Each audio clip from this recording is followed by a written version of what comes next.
Hey, what's up? There we go.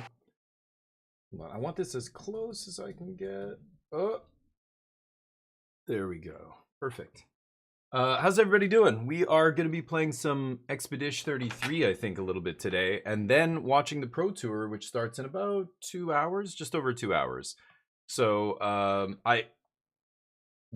only be able to watch the Pro Tour for about 2 hours, just because I have to go. I have some stuff I have to do today. Uncle's birthday party, so gonna go there a little bit early. Yeah, I do want to get in an episode of this because I need to record this for the YouTube channel. So I think, you know, there's so many games I want to play. I could leave it up to you guys. Like Variety Day, normally we'll play a bunch of stuff, but with the Pro Tour happening, I think a lot of people want me to watch the Pro Tour, so we'll probably end up watching that, even though I think I'll only be able to watch the draft portion and maybe the first round or something, but either way. Play some Claire Obscura here. Turn that off. All right, bag it up. How you doing, buddy? I just threw away a suitcase. I've never done it in Vancouver before. You know, when you have to throw away something big, in Seoul, where I lived, you would just go down to your local district office and you would say, I'm throwing away a mattress, or, you know, some big thing that you can't just throw in the garbage. They're not going to take it. You shouldn't just dump it somewhere like most assholes do. So you go down to the district office, you pay like $10, they give you this piece of paper, or they send you a file, they email you something, you print it, and you tape it to the mattress, and you put it outside, and a special truck comes along, or this, you know, people from the city come along and get it. It was awesome. Korea, you didn't have to take it anywhere. But in Canada, you have to, you know, if you have large garbage or whatever, you have to take it to like a recycling depot or like a waste depot. I haven't done that in like 20 years because I moved away from Canada, you know, before I really had to do any of that kind of stuff. I never owned a home or anything like that. So yeah, it was pretty cool actually. I gotta admit, like, you know, the scales and everything. Everybody was super chill, like super nice. Hi, Dujo, what's up? Oh yeah, you don't want to see this. Yeah. I'm sorry. I would play something else. I would play Control or the Altars or something, but I need to finish this fucking game. I need to get this game off my plate so that I can play other stuff, and I just want to finish it. So I didn't play it this week because the Pro Tour we watched yesterday, I should have played another game, you know, in the second half of my stream. But, is this game too loud still, by the way? Feels like it could be just a little bit too loud still. Alright. FF16, nice, nice.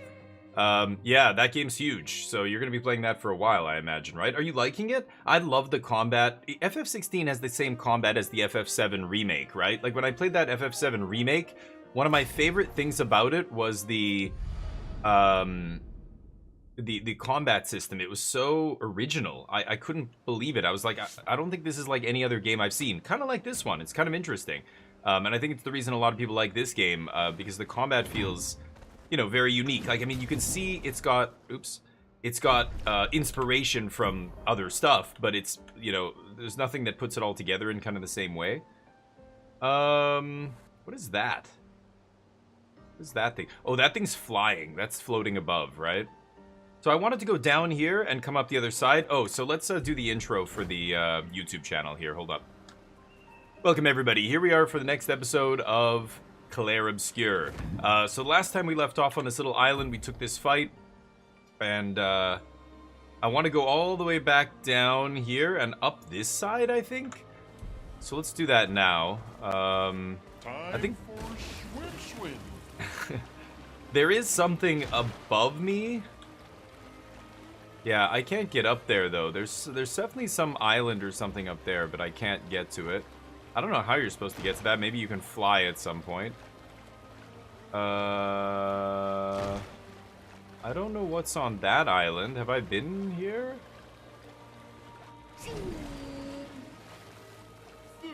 How do you get there? I don't think I can get there, can I? Okay. Yeah, there's stuff floating around, so I'm wondering if at some point maybe Esquier learns how to fly, but FF7's better, no way. Oh wow, interesting. Yeah, FF7 had a really cool combat system. I thought it was the same one, but there's no beach over here to land on. Oh, there is. Okay. Can I? Oh no, it's rock. Oh wow. It's a little bit weird. The trees go right into the water. That's kind of lazy dev area or what? So did I go here before? Where am I right now? I feel like I haven't been here because again, coral blocked this area, but the other side is clear. What is this? What is this? Boat graveyard. Let me just see if I've been here. I think this is one of those just scenic panorama. Oh, and I haven't been here. Oh. Perfect. Alicia's birthday party. Okay. It's just to get a collectible and to see a cool panoramic shot of, you know, one of the scenes. Is that a live Nevron on the left? I think that is. It's a huge Nevron. Cool. Okay, apparently I haven't been here, so let's take a walk around this island, a nice leisurely stroll. Now, I just gained the ability to... There's nothing in this thing next to me, right? I gained the ability to break those crystal veins, which is really nice. Enemies here. Enemies are so passive. In the first couple of areas, they would charge you, but in this area, or I guess maybe on the world map, they're pretty chill. Let's take these guys out. Get a little... What? What am I stuck on here? Get a little warm up. Little warm up for the big fights. All right, here we go. A storm is coming. Okay, so she's got the highest initiative. Very interesting. I guess I'm just gonna go wildfire. I usually like starting with an AoE, and you never know. Enemies might be vulnerable to fire. Okay, so he's got all the AP. I'm gonna shoot this guy.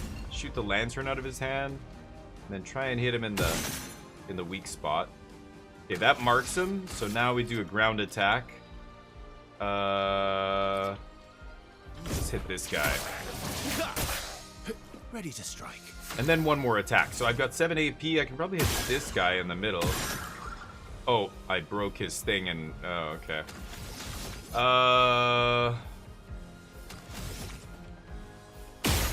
That guy's flying. Maybe I should just shoot this guy to death. That's better. Yeah. And then I pick up a bunch of AP. Oh my god.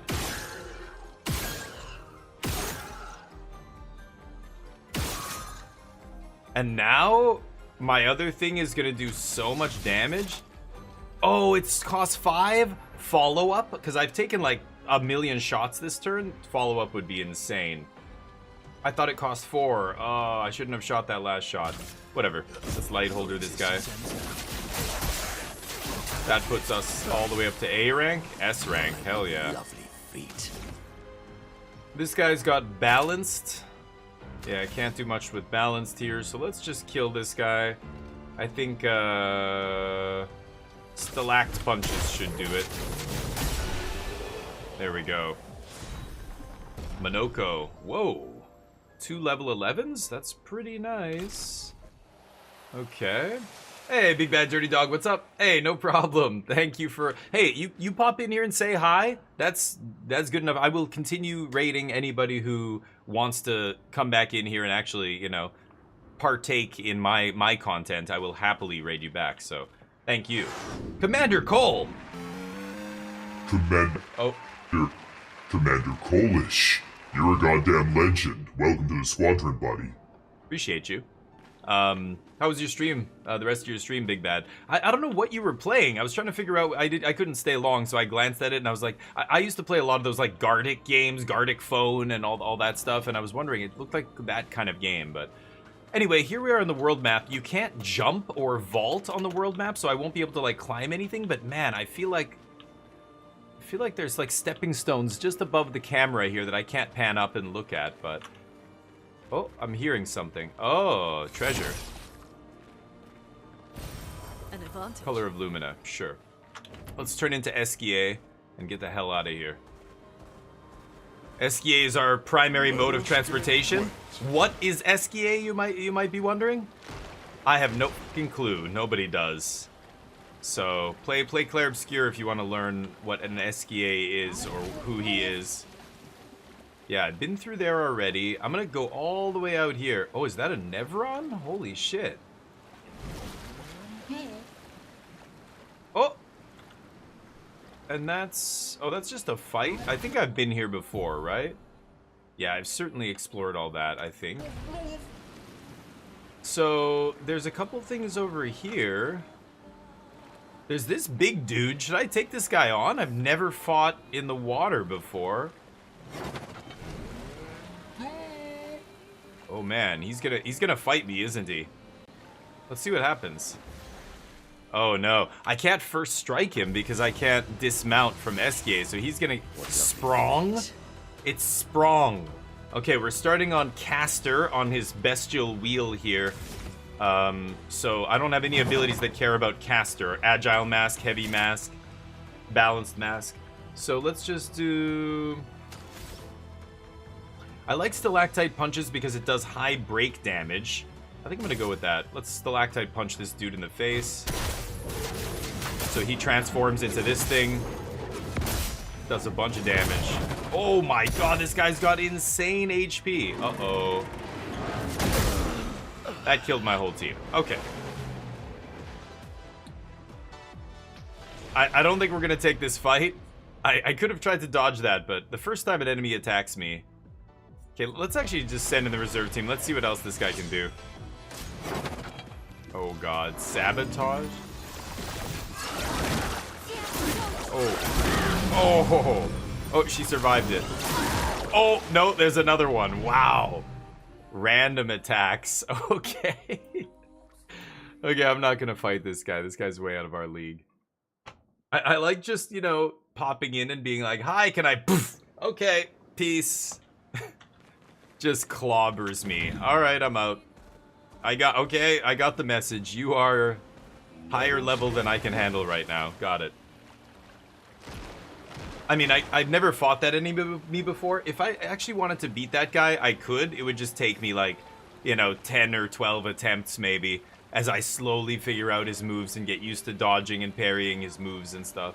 I can get past him though. Yeah, okay, good. This is where I wanted to go. There's all this coral here that I can break now. Sure. What is this? So I've never been over here. Oh, something here. Turn into Lune so we can fly. Float, I should say. I don't see anything else here. What is this? Danger. Danger means too strong for me. So we're gonna have to come back here later. I don't see anything else. Okay, there's nothing else here. Can't go up here, right? Yeah. Fastest ball. I'm the fastest ball. Yes, you are, buddy. Yes, you are. Okay.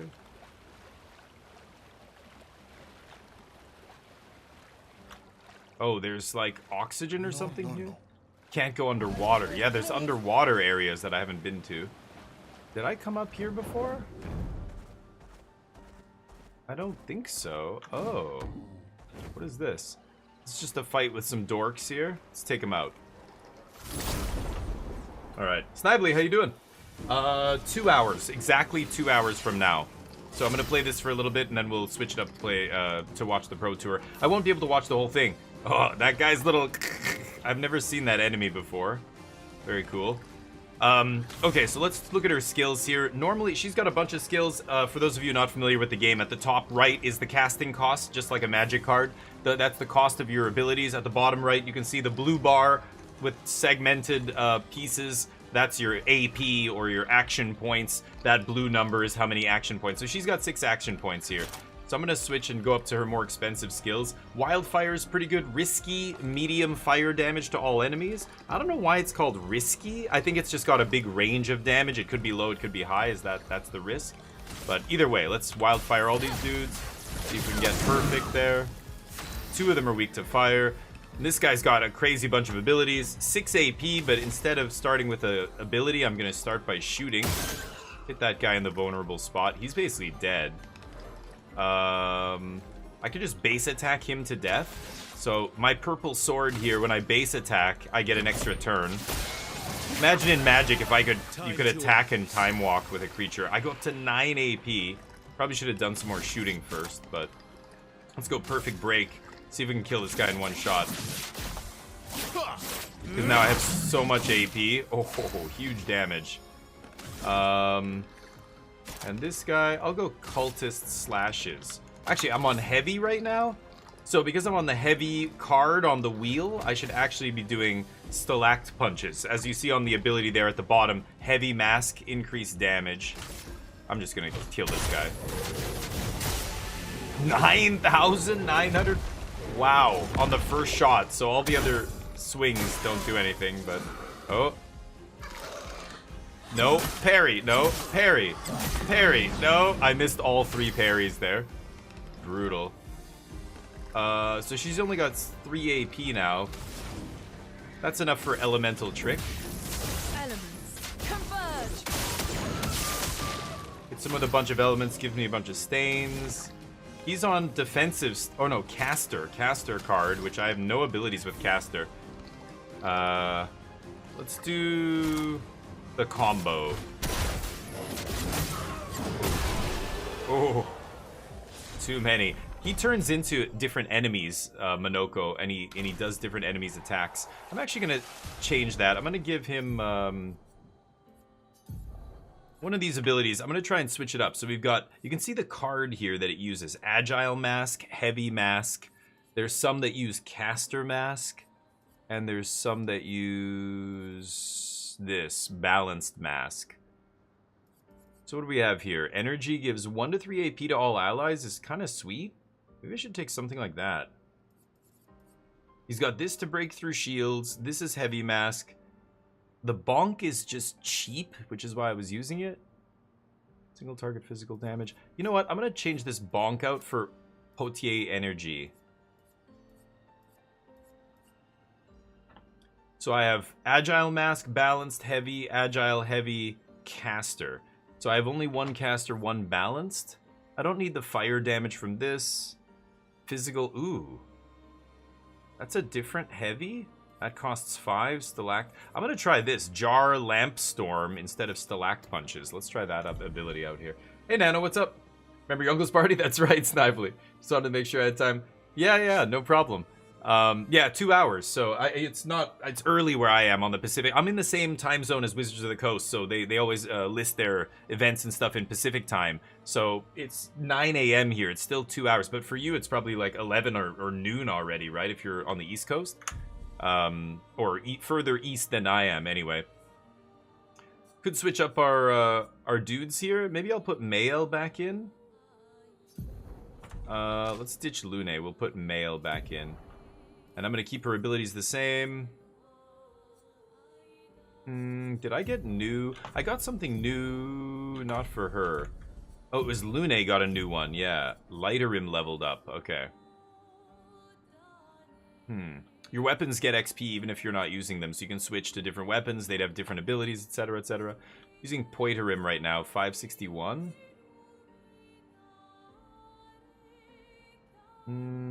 Maybe I could switch this. Switch to this. So this is relying on defense and agility. So you see my defense is only 13. Agility is high though. I'm getting a plus 52 from my ability, from my agility, plus 10 from my defense. So you can respec your guys and stuff, but I'll only do that for a big fight here. Let's heal the party. Okay. I don't need to do that now. Let's pick up this. Good stuff. And then let's get out of here, I guess. There's nothing else to do here. New Pictos, critical vulnerability. Oh, on defenseless. Interesting. Okay. I can't go underwater. Time for a swim. Did I go up here? No, I haven't been over there. Let's try going here. Oh. Bunch of dudes here. I haven't seen this guy before. Nope. A little bit closer. There we go. Alright. Yeah, Nano, how you doing, man? How's the weekend? How's the fam? Hopefully... Wait, what? Where's my third party member? Oh, what the hell? Did I not... I thought I clicked on mail. I didn't even know you could only have 2 party members. Wow. I guess, of course, though, because there's solo fights and stuff, right? Oh, I didn't even think about that. Okay, okay. So, oops. We gotta go 2 of us, huh? Yeah, I've never seen one of those before. Minoko can eat that guy. That's what that symbol is. Or Minoko can gain his abilities, basically. Same with that guy. Same with that guy. I don't think I've seen this guy either before. So who am I shooting here?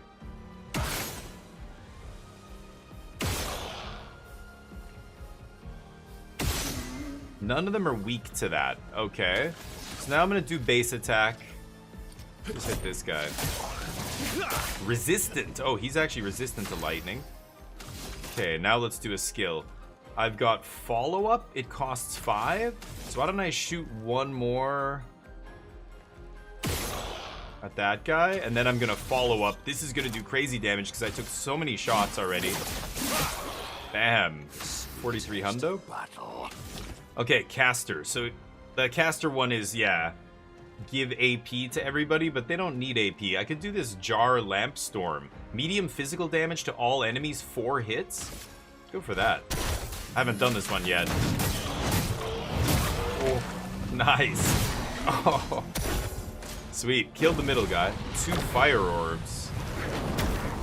Okay, that's bad. Oh, the parry. Nice. Oh, he killed him. Nope. Parry. Parry. But I missed the first one, so we don't get to counterattack. 9 AP. Let's go Portier Crash. Boom. Oh, there was another skill check there. Wow. I missed the second one. Ooh, Saparim level 10. Nice. Even Lune, who's not in the fight, is getting stuff. Oh, I just clicked her. I forgot to click E. Yes. Okay. So Lune's weapon leveled up. Separim, the lightning one. When fire stain is generated, lightning stain also generated. Nice. Okay. Alright, let's keep looking here. What's over here? Lurking, thank you. It's going mad just we can just start planning on trying the metagame. Yeah, you should do it. Oh, I won't. I won't be. I don't have time. I'm not going to be playing Magic today. I could have played it yesterday, but I was watching the Pro Tour, and honestly, I'm not crazy about Standard right now. Oh, that guy looks like he wants to fight. Hiya, humans. Care for a good deal? It's a merchant. Usually these merchants, you can fight them. Oh, it's just a bunch of hairstyles. Isn't okay. Interesting. Gustav's haircuts, huh? Okay, well, I can't fight this guy. Okay. Nothing back here.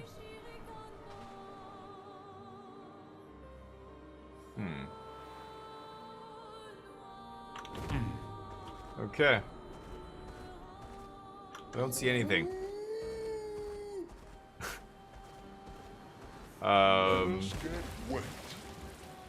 Let us get wet. But yeah, I was gonna play it yesterday. I'm not crazy about standard right now. I wanted to see what new decks were coming out of the Pro Tour. Now I'm excited to play standard again. I want to try the blue-red Cauldron deck. Actually, if I wanted to do a standard metagame challenge and win it, I would play the blue-red Cauldron deck right now. Ooh, that guy looks super deadly. Where am I right now? Okay. Yeah, that guy looks deadly. Should I try taking this guy on? There's something back there. There's like a treasure or something he's guarding.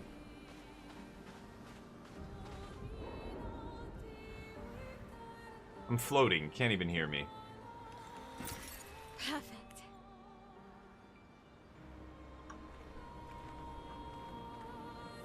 God, that's weird. Okay, let's take him on. I just want to see what he's capable of. He or she, it. Chromatic Moisanus. The chromatic enemies are always very, very strong.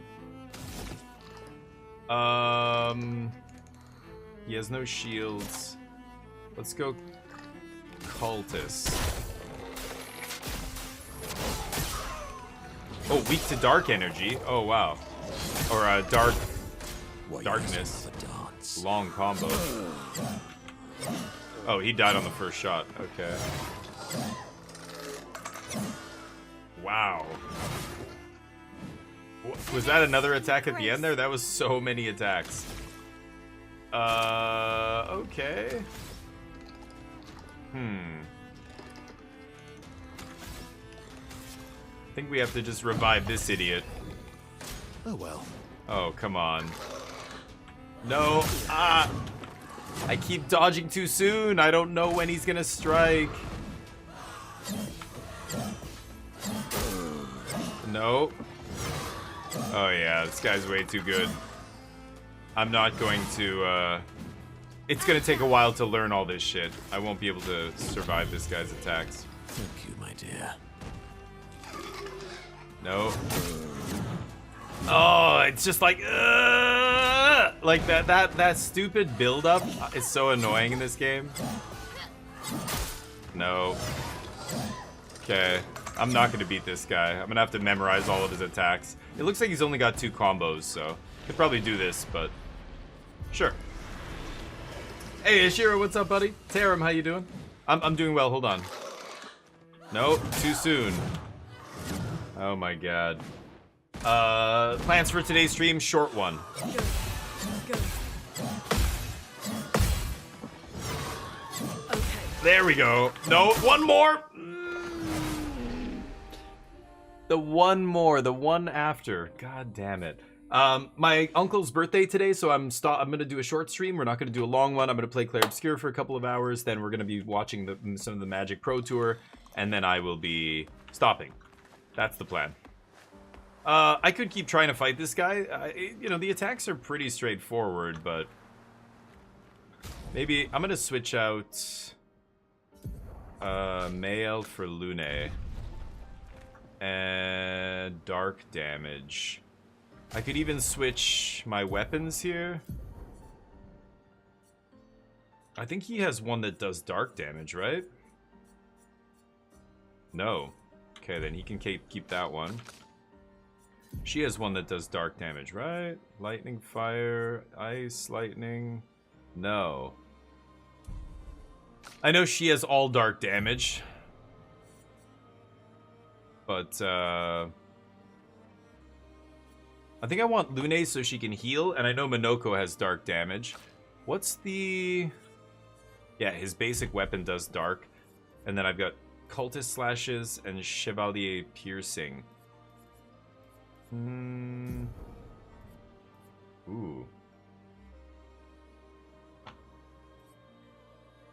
Ooh, high dark damage 3 hits, recovers 5%. See, that's nice. Try that. Sapling absorption?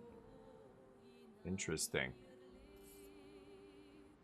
God, he's getting so many abilities. Okay, let's hook him up with Dark, and then it'll be Lune, Verso, and Minoko to start it. See if I can take this guy. He does have some crazy combos, but it is the same. He has 2 attacks, basically, right? What lovely feet. He's on Caster, but he only has 5 AP, so I can't do Sapling Absorption here. Let's do Cultist Slashes. We know he's weak to Dark. Yeah, he doesn't have... He has a decent amount of HP. Oh, boy. Parry. Parry. Parry. Nope. Okay. Killed the guy who's capable of resurrecting the other dudes. That's unfortunate. Oh, here we go. Parry. Parry. Nope. Okay. Try that again. I guess I could attack first. Marked.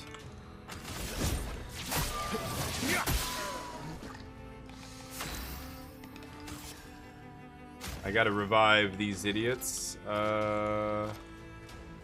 Let's get... I can't tell. I think that's her? Yeah. I won't lose again. Okay. Parry.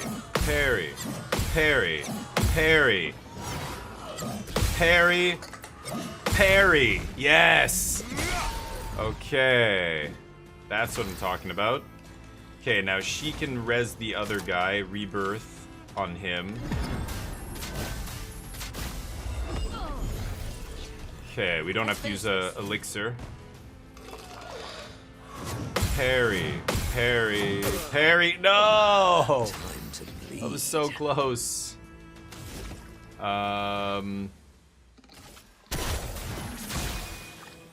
Give us AP. Parry, parry. No, too soon! Oh, the last hit. The last hit is so delayed. That drives me crazy. Let's get him up. A brilliant light. As long as Lune survives, she can just res every turn. Born once more. I'm not doing much damage. Parry. Oh, the fucking last hit! Oh no.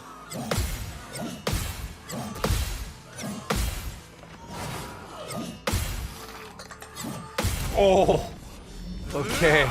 That last one is delayed. Cut him down.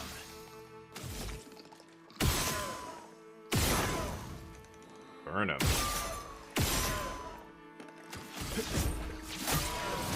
I'm barely scratching this guy.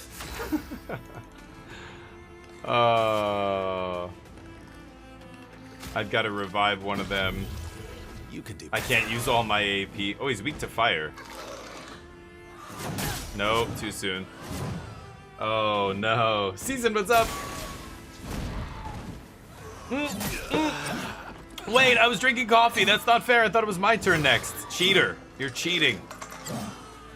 MCU comes to an end. Really? What are we talking about? What movies are they? I don't even know. I mean, Fantastic Four is coming out. Is that part of the MCU? I don't even know. I know Superman is coming out soon, but obviously that's DC.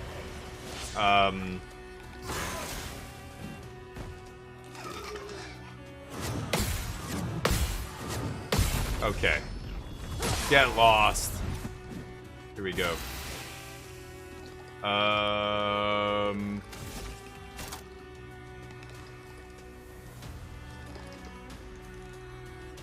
Puts me into defensive stance.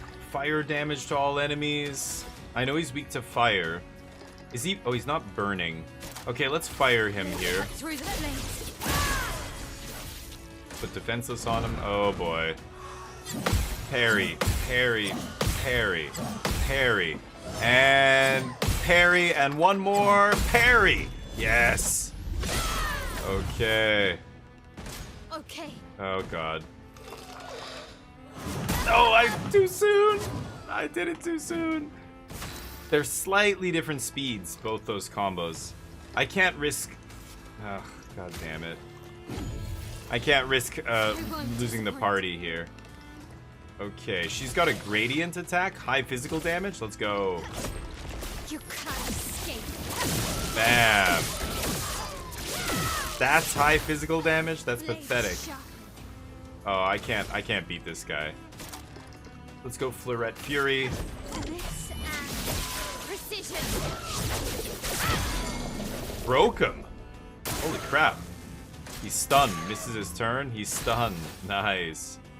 Well, I want to stay in Virtuose stance, but I can't. Let's go per se. Whoa, nice. She goes to defensive stance. Okay, she's got 1,000,000 AP. Intervention. Phantom Blade. Phantom Blade is nice. Sealed Fate. Let's Sealed Fate him. You're fit to see. We know he's weak to dark. He's barely hurt. He's stronger? Oh yeah, we can't fight this guy right now. Try me. Oh god.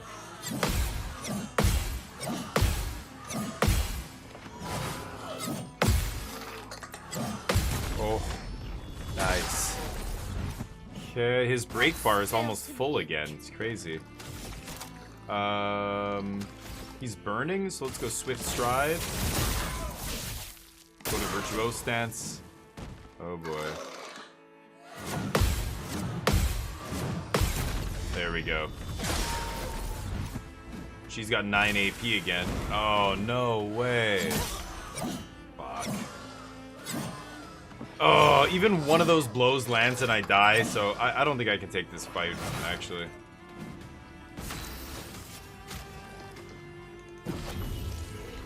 I lose my Virtuose stance there.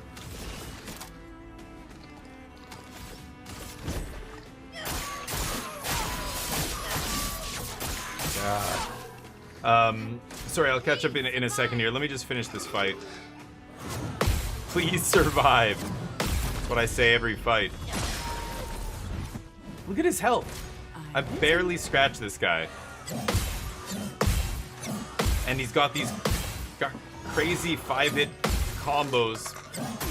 Oh, that I have to block every single blow or else I die. Just end this.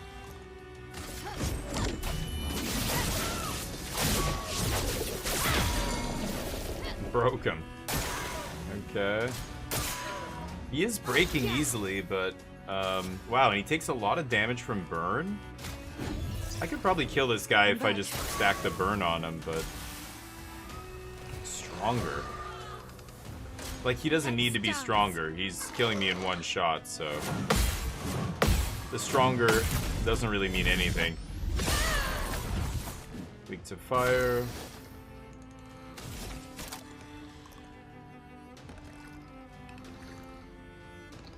I'm gonna go Fleuret Fury again.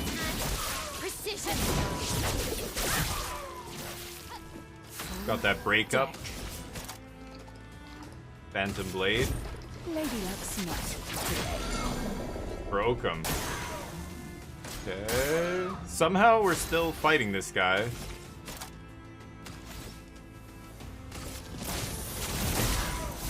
Nice. Put me into Virtuose stance.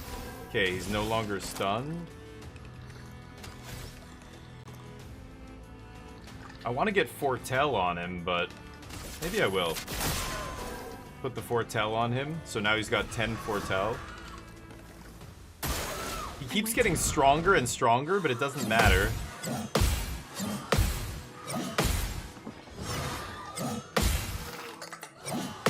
Yes! It doesn't matter how strong he is. He's weak to darkness and fire. It's crazy.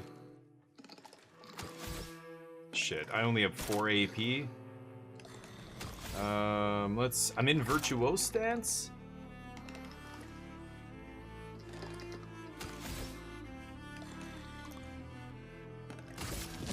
On fire.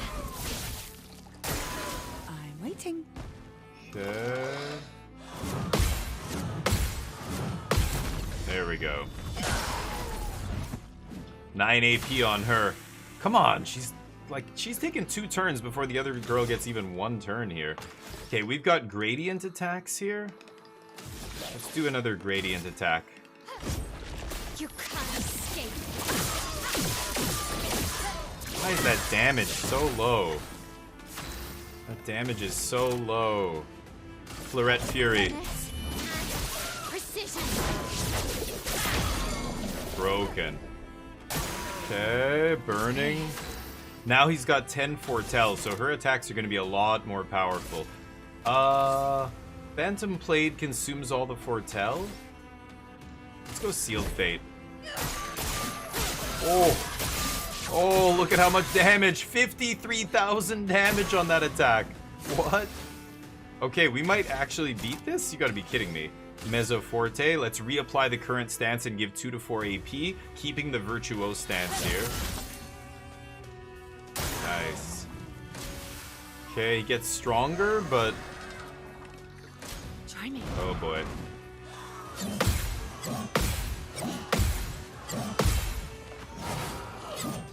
Oh! Yeah! Nice. Okay, doing good damage here. He's not burning? Blade cut through the blades. Okay. Strike. Give him defenseless. Ooh, now we're in Twilight here. 100% damage, double foretell, and ×2 max foretell. I could do Phantom Blade and just give him the big hits here. Sealed Fate's pretty good, though. You're fit to see.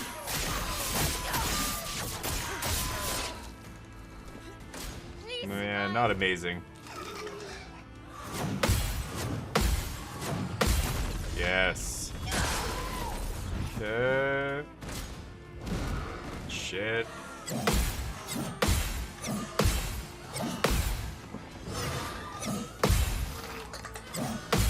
But it's amazing. Once you know the combos, as long as the enemy only has a couple combos, you end up just being able to kill him easily, right? He's not burning? Let's do this. Broken. Taking 1,000 from the burn.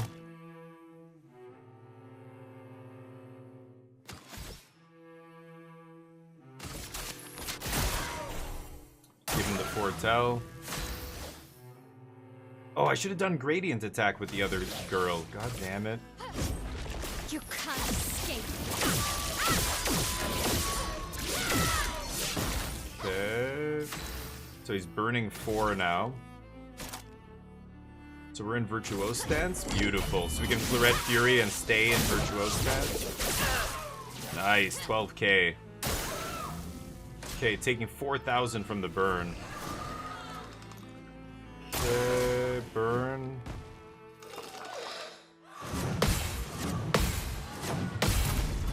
Okay. Burning again.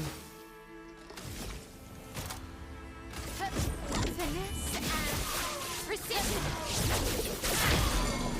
Broke him again. She keeps breaking him. It's crazy. Okay, let's do gradient attack with her. Yeah, high single target dark damage applies 10 hits. Applies 1 foretell per hit. Why wasn't I doing that before? Oh, 16k. That was insane. Gave him 10 foretell. Let's Phantom Blade. Lady looks smart today. 9,999 damage. Nice. Oh, he's getting wrecked. Okay, keep the same stance. Yeah, that's a really great ability. Give her AP and keep that same stance is so good.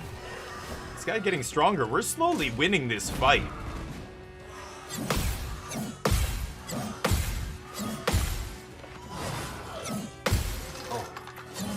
Oh. Get wrecked. I'm somehow parrying everything here. It's amazing. Gradient again. Oh, huge. He's basically broken here. This is gonna break him. Yeah. Stun him again. And now she's got 1,000,000 AP. Let's Florette Fury. Oh, big damage, because he's broken. 18,000 on him there. Nice. Taking 3k from the burn. Another 3k from the burn. I have 4 AP here. Let's just stay in Virtuose stance if we can. No, that took me out of Virtuose stance.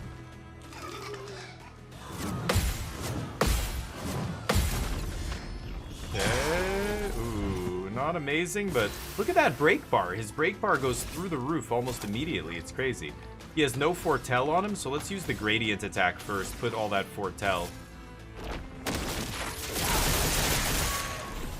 Nice. Now he's got 10 foretell, so now I can Phantom Blade break him. There it is. Just keep breaking him back and forth. It's crazy. He's not burning. Let's get him burning here. Stun, burn, burn. Ah. Okay, I got a Mezzo Forte here. Keep my stance. On me. Oh boy.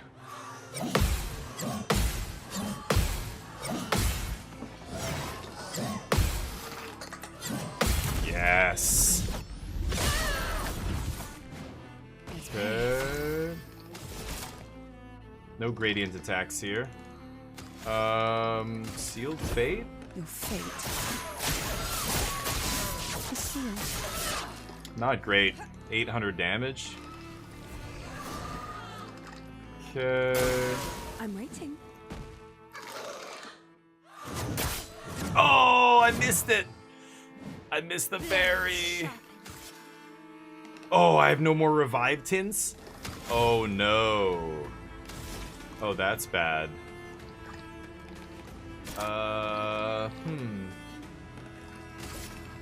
Finesse and precision. Break. Yes. Okay, now I need to do big damage. I have only 4 AP. On fire. Okay, I go to Virtuose stance. No longer stunned.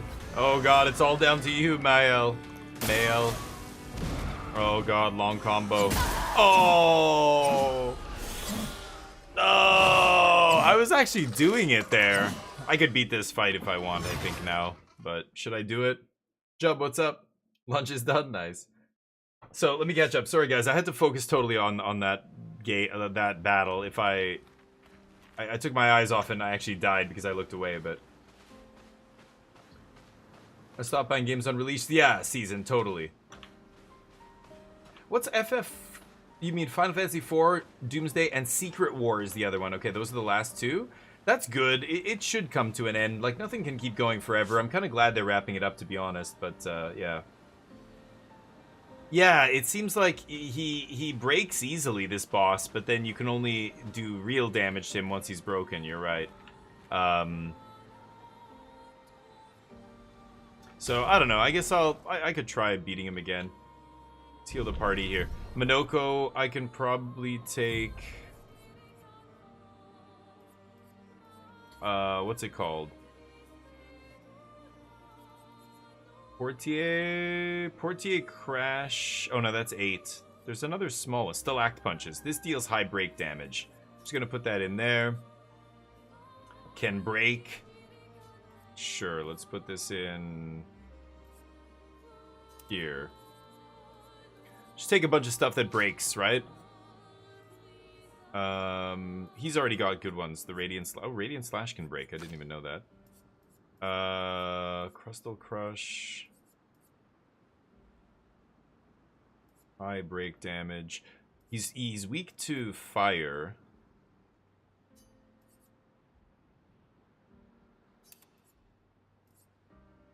Mayhem. Okay, let's try that.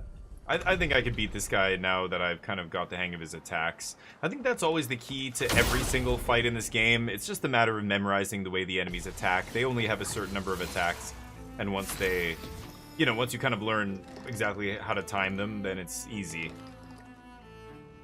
So how do I want to do this? It's probably just Stalactite Punches first. And we're doing heavy. This is a heavy mask on the wheel. So lucky start here. He's resistant to ice, but A lot of break damage there. It likes you. Oh boy.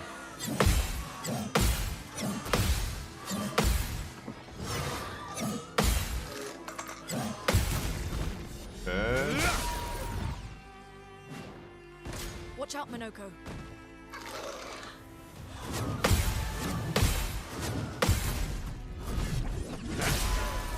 Ooh. Not bad. Romo, He's almost slow it. broken. So, let's see here. Wildfire? Wildfire's pretty good. I do like getting the burn on him. He's not breaking. Okay, this guy can probably break him with this now.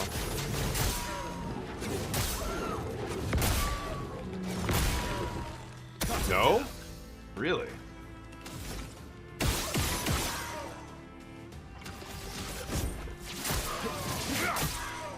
Ready to strike. I could follow up here. Perfect break.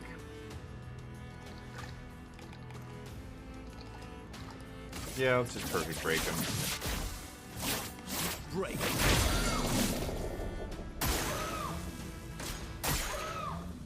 God, he's taking like 4,000 on those. Let's elemental trick. What lovely Get the burn going. Ooh, gold card there, nice. But I have no AP. That sucks.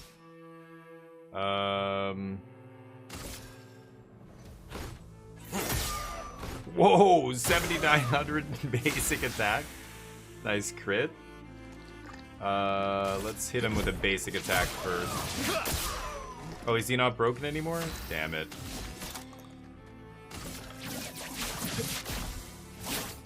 break. Oh, that broke him in one shot? Okay, all I have to do is break this guy, apparently. Damn, I would have loved to mayhem here. Let's just do base attack. Yeah, he's taking a ton of damage, even on the base attack here, right?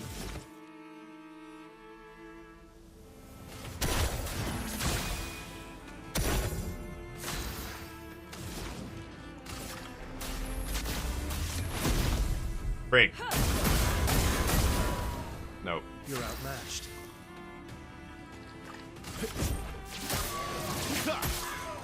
Let's carve a path. This guy basically gets to break every turn as long as I keep him on S rank. S rank breaks automatically, right? Break. Nice.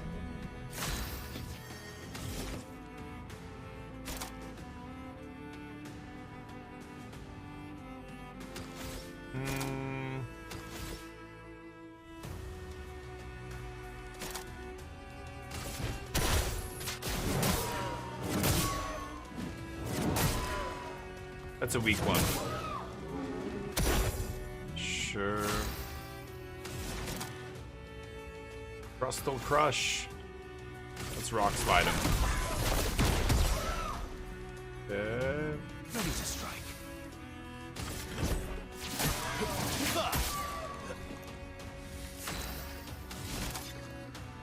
Can't perfect break here.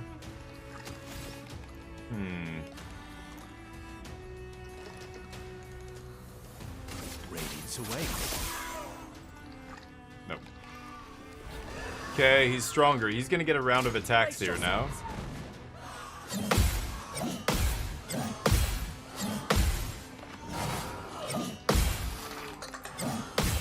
Nice. Okay. Let the ink flow. I have basically no attacks here. Time to bleed. Ooh, he's got the gold card. I'm just gonna give everybody AP, even though Verso obviously doesn't need it. Everybody else does, right? Oh, I can't even do that. 4 AP. What am I saying? Okay.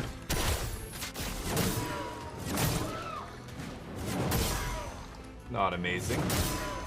1,200 damage. Oh well.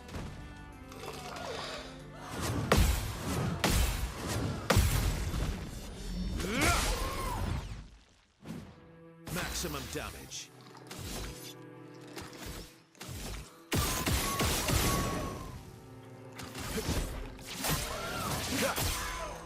My turn.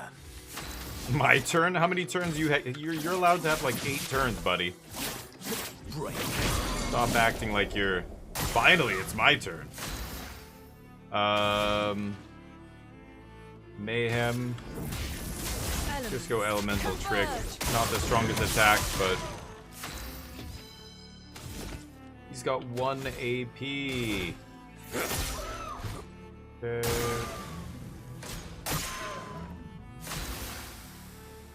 No longer stunned. Basic attack.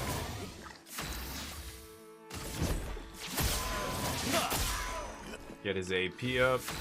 Oh, I've got a bunch of gradient charges. Why am I not using my gradient attacks? Oh, I'm an idiot.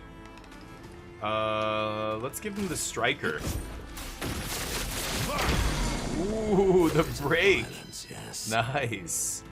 Okay, now we go gradient attack. Mighty strike? Yeah. Oh, nice one, Minoko. And he gets his regular attack on top of that.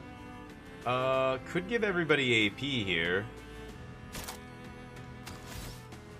Medium ice damage. Let's do physical damage here. Good hits. Ooh, boy, that's like gonna be like 20,000 damage. Yeah, 19.7. Okay.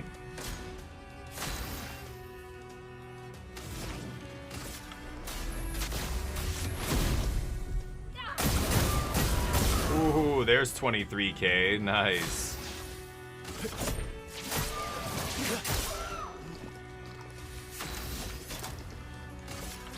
Break. Oh man, I'm just break locking this guy. Oh, except he didn't break. Wow. Okay, never mind. He's gonna get an attack here. Hey Colin, what's up? Hold on guys. I can't check the chat while I'm playing this game.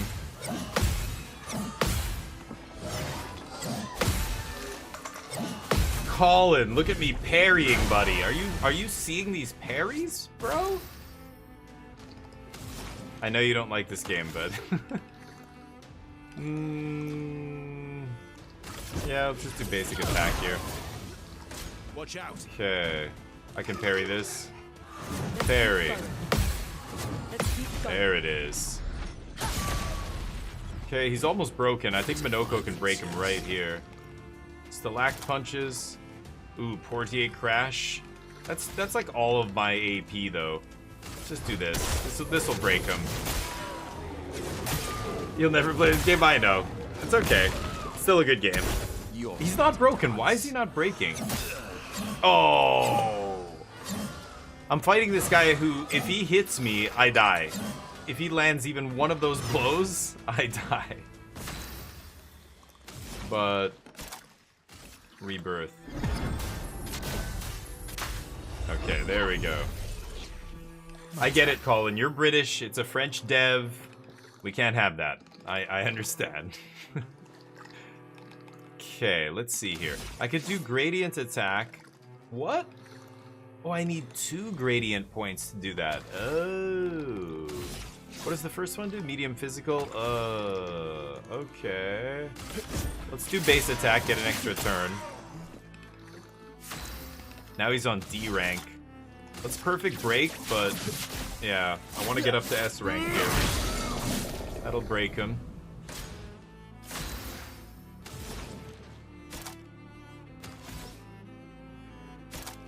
Elemental trick.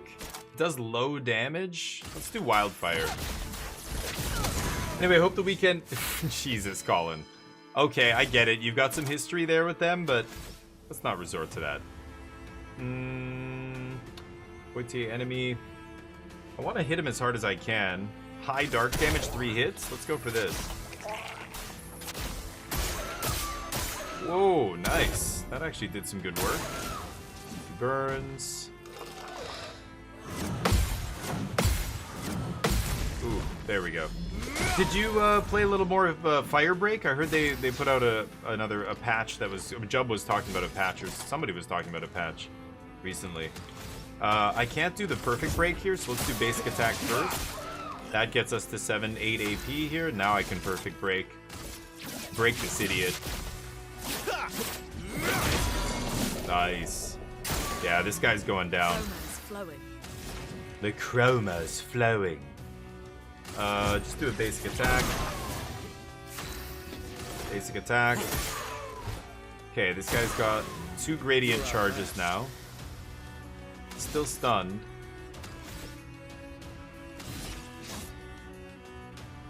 Could strike her here. But I want to save that to break him, right? Take another turn.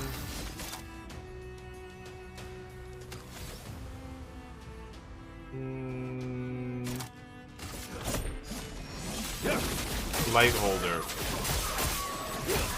Good damage. 13k. 13.4. Okay, she's got 3 AP or 3 stain or whatever. Oh, did this guy just... Oh, he's not stunned anymore. Okay, never mind. He's stronger. Sorry, I'm gonna catch up to you guys. This fight's taking a while. Get ready. Refreshed. Energized. Oh, there it is. Nice. That puts him all the way full break. Holy crap.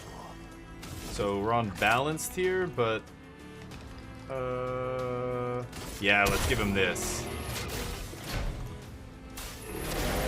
Bam. Break him? I didn't need to use all my AP there. I don't know why I did that, but... Okay, now I'll hit him with the gradient attack. Cleanses all effects. High earth damage. Remove shields. No, not with her. Damn it. I used all my AP before this. That was dumb. Take an extra turn.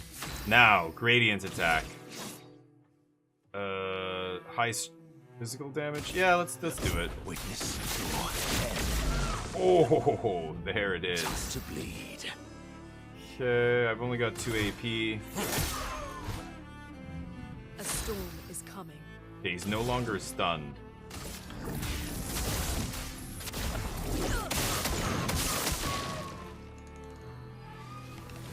Okay. Your turn to dance. Feeling better. Okay. Stun bar is almost at max there. So this break, perfect break, is gonna get him here, I think. Break. There we go. Okay, now he can use a gradient attack. Mighty Strike. There it is. Nice. Time to bleed.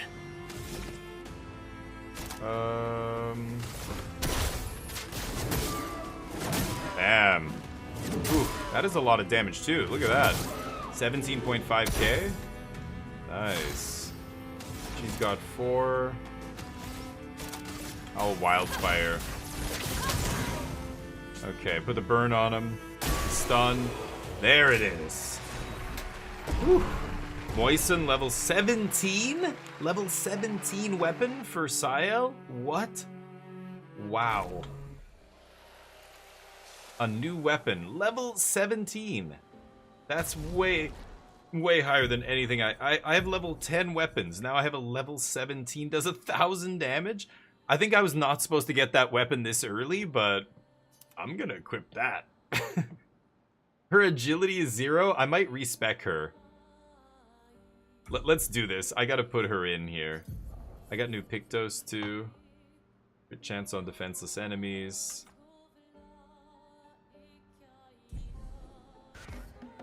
Okay. Charlie, what's up? I'm gonna put her in. I'm gonna respec her. Oh, she's got new wardrobe. Voluminous hair, gestural hair, and short hair. What did I have her with before?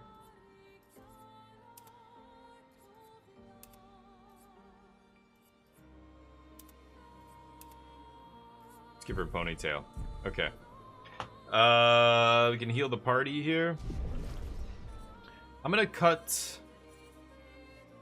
Lune out and put Sael in. I can only respec her at a campfire, right? So I could go to a campfire right now and respec her. Hey, Professor, how you doing, buddy?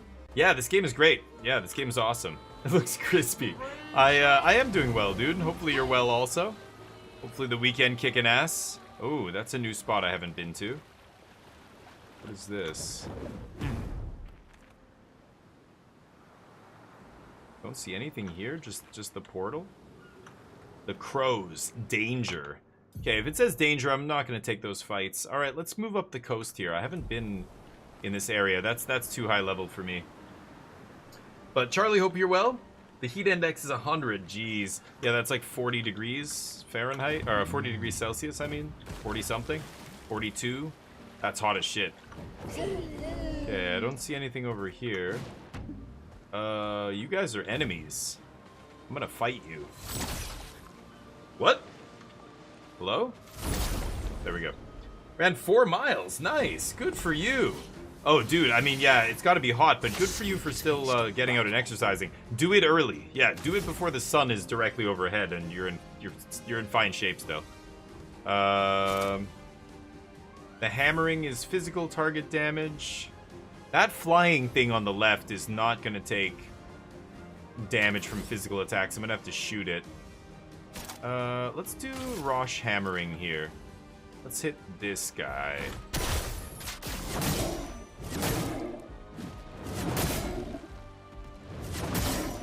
Not bad. Let's carve a path. Okay. I think this is a flying guy that I won't be able to hit. That's a healer.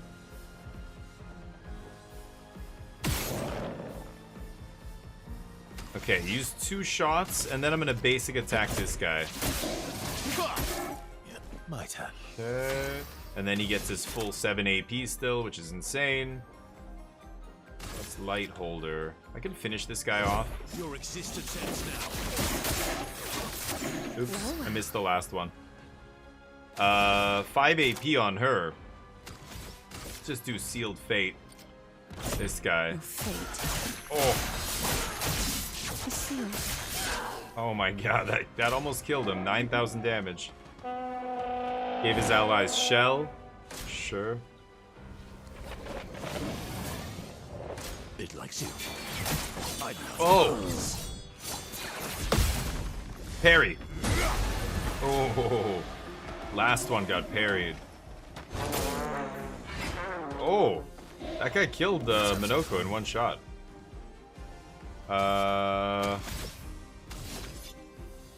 Wait. Where are my items? Items, revive tint. Yes. I'm embarrassed. Okay. I'm embarrassed? Is that what he said? Hammer this guy. Finish him. There we go. At 20 miles on the week. Good for you.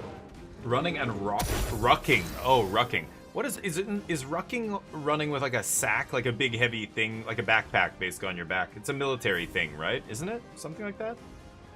Could be wrong. I feel like I've heard it before, but yeah. Yeah, this guy's dodging all the physical attacks, so. Oh, jump! Yes. Oh, jump! Yes! Jump! There we go. Wow, he does AoE attacks that you have to jump. Crazy. Ooh, Troubadim? Wow, a bunch of levels up on the weapons. Deece. Troubadour's Foot. Minoko got a new skill.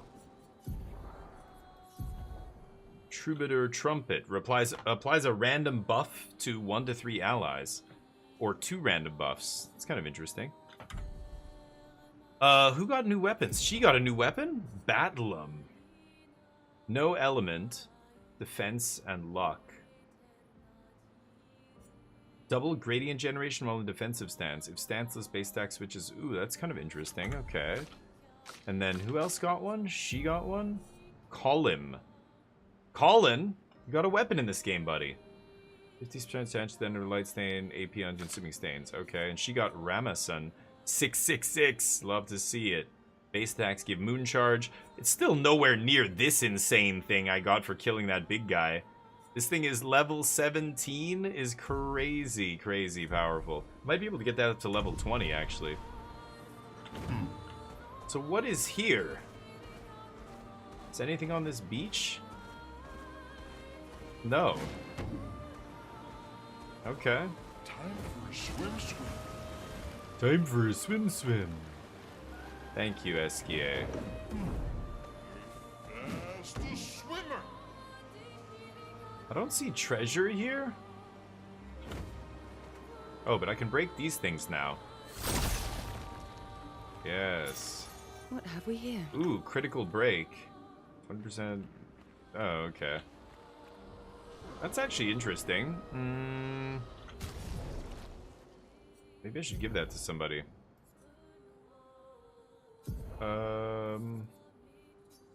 Critical break.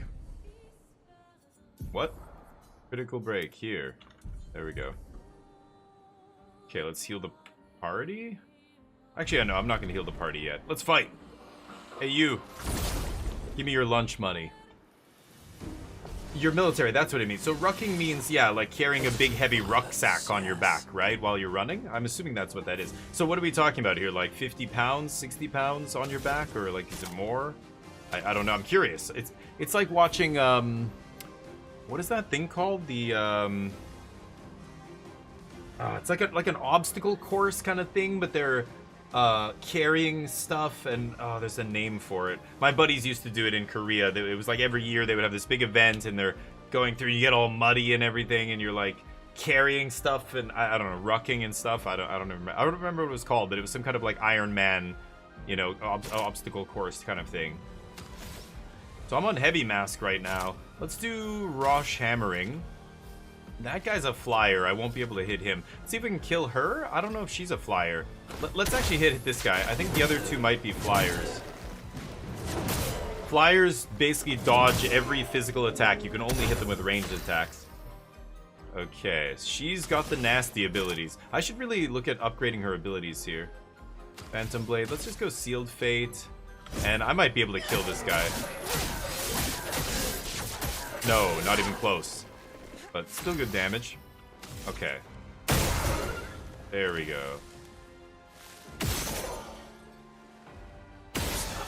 That guy's basically dead. And then killing an enemy replenishes my AP.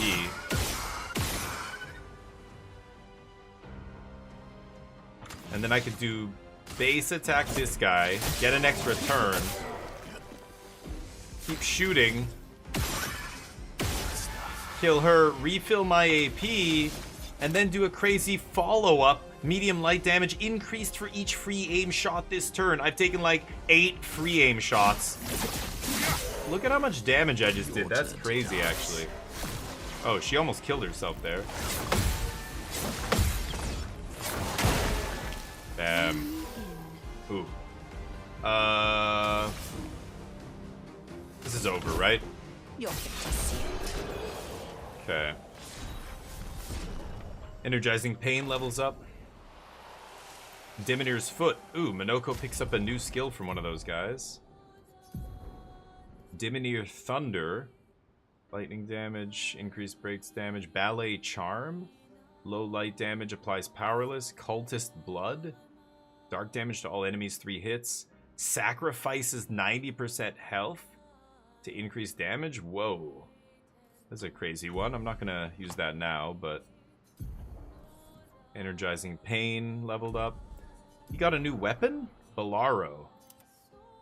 Oh my god.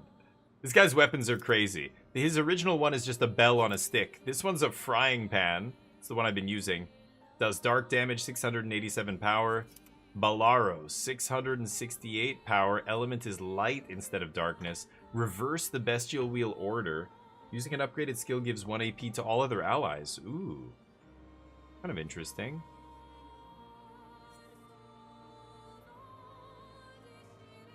I'm gonna keep Nusaro for now. Okay, was there anything here? I don't know if I already got all the loot here. I might have come here already. Did I? No, I haven't been up here. There's the island I'm supposed to go to. I haven't been to this little island either. Let's go check that out. I guess, yeah, there's nothing here. So this little island looks like it has something on it. Oh, is that a gestural? Oh, I can't get on this island. Oh, damn. So I'm gonna have to come back maybe when I can fly or something? I can't get on there. Okay. What else is out here? 45 pounds. Okay, nice. Whoa, and broke through. Yeah, Jesus.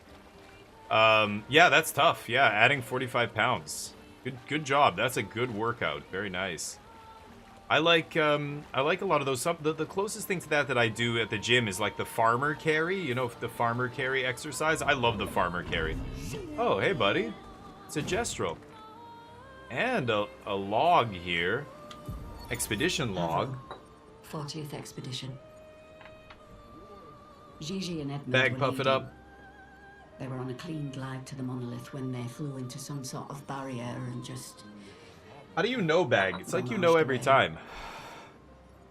Our gliders are useless without a way past the barrier. Bernard's going to explore on foot, see if there's an entrance. But in the meantime, we might as well make ourselves at home. I guess I'll try my hand at fishing. Yeah. Assuming those sea Nevrons left any fish for us to eat. Every expedition took a different approach, right? Rest in peace, Gigi and Edmund. This is an expedition that I guess tried to use gliders to get to the monolith. Another expedition used submarines, we found. Okay, let's talk to this Gestrel. Hey, buddy.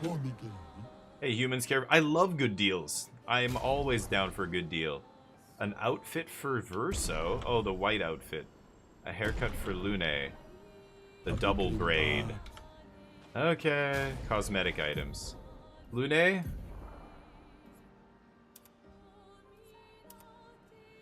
Messy bun. Let's go messy bun on her. And then the other guy got an outfit.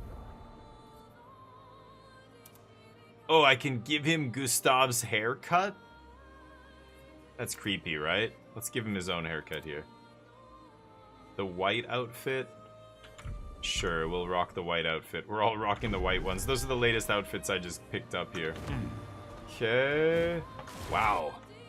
That is very close to the actual... Yeah, that's the monolith. So I probably can't get too much closer. I'm almost there. Yeah, I'm not going to go there yet. Let's see what else is out here. I don't know what that is. I don't know if I can... Yeah, it looks like I can explore out here without going into the final area. Nothing here, though.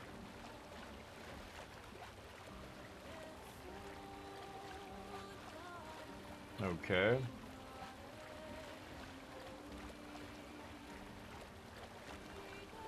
Can't get up on there. What is that? It's like a coliseum or something? See if I can get up on there. There's something down there. Very cool looking. Should be able to get up here, right? No? You can get up on sand, but he can't get up on rock, so I can't get there by sea. It's unfortunate. Okay, that's one of the big guys I have to kill, and that's one of the big guys I have to kill. What is that? Let's see if we can go... Yeah, it's like there's a little channel here. Looks blocked right now. That's the way into some kind of lake. Can I get up here? No. Okay. Huh. That also looks crazy. That's one of the islands where one of those guys I have to fight is, I think. Farmer's carry. Yeah. Yeah, I like it. I think, I don't know if I went too hard. I think I might have, it's so weird. I pulled a muscle, like, right here in my forearm, or tore something right there. I think it was either farmer carry, or I don't know what I was doing. I was lifting maybe too heavy or something. And I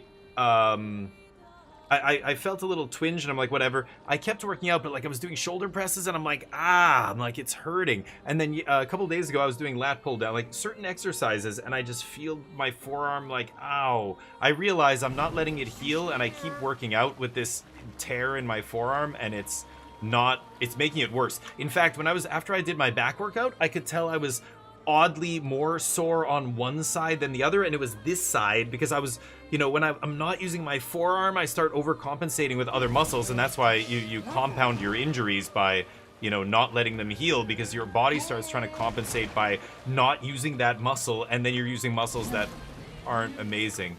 Whoa. No. Oh wow, so many underwater spots. They're not marked on the map either. It's crazy.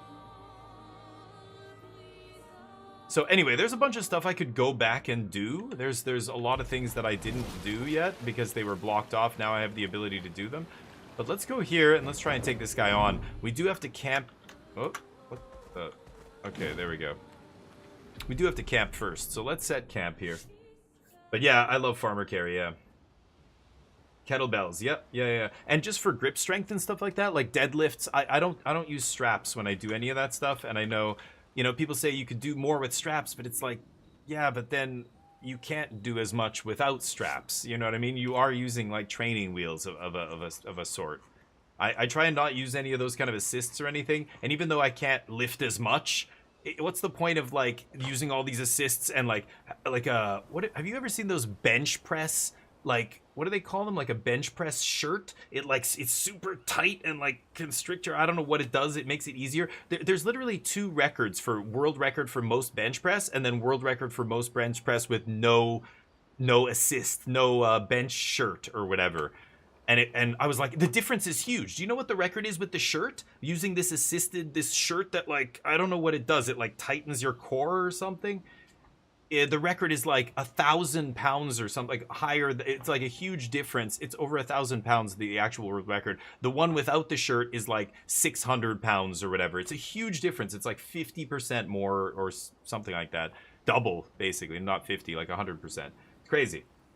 Yeah. There's I didn't even know they existed. I was like, oh, these bench press shirts are what the hell is that? Like a bench press shirt. And when I was looking at these 2 world records, I'm like, how can they be so different? I'm like, what is this shirt doing for you? Holy crap. But apparently, yeah, like stuff like that. So yeah, no straps, no gloves. Like, I have calluses on my hands, and my wife's like, oh, your hands are rough. And I'm like, yeah. Man hands. I don't know. I don't use any of that stuff. I used to use gloves and stuff. I find it just, I don't want to. And same with straps and all that. I will, I mean, that's not really an assist, but, you know, I'll put the foam pad sometimes. When I'm doing squats, I'll put there's this foam thing that goes over the bar just so it doesn't hurt my traps and, like, shoulders and stuff. But that's not what we're talking about. That's not helping me lift more or anything. Should I talk to these guys? I know. I'm ready. When the time is right. Okay, good. I've already talked to him. Ready for the act? She was giving me the silent treatment before. Lune. Okay. Nobody wants to talk. Sile. Years and you've never defeated an Axel. No. And I didn't. Lune. We heard all this. Yeah, that's the same conversation as last time. Okay. So, upgrade attributes. I could respec here. I'm very tempted, especially for her. I think I am going to respec her. She's got such a crazy weapon now. 96 points available. So, her weapon relies on agility and luck.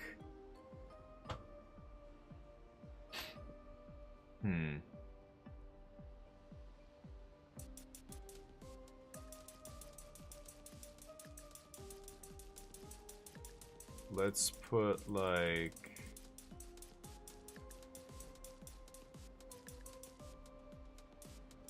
$35. I guess I should have gone the other way. I thought I was going to put a ton in, but now that I'm thinking about it, actually, let's put in just 35, and then maybe the rest on might.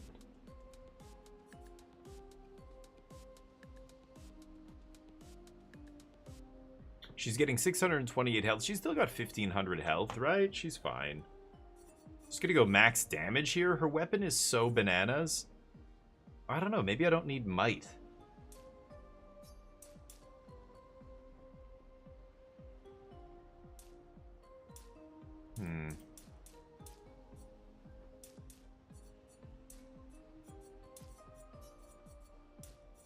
Something like that?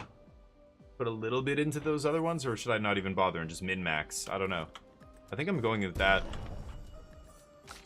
So she's got 6 points. Let's just put it in here.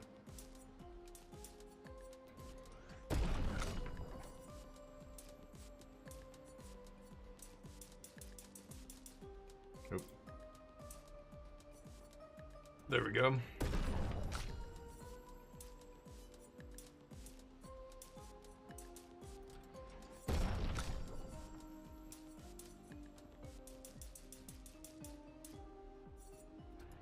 Okay. Skills. She's got 4. I'm saving for 6. She's got 4. I'm saving for 6 or 10. She's got 8. Very close. I wanted to get this one, right? Yeah, I'm still saving up to 10 with her. He's got 10. So I can get Endbringer. Deals extreme single target physical damage, 6 hits. Increased damage if they're stunned. Can reapply stun if I'm on A rank. That's 9 AP. I can do it with him. He's got so much AP.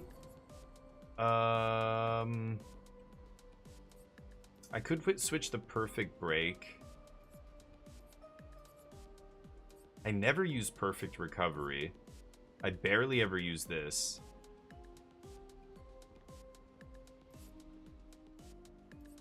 I'm gonna put follow up here. I'm gonna put light holder here. Blitz I'm gonna keep, and then either Radiant Slash or Perfect Recovery. I'll just leave Perfect Recovery in there. Purification, dispel status effects.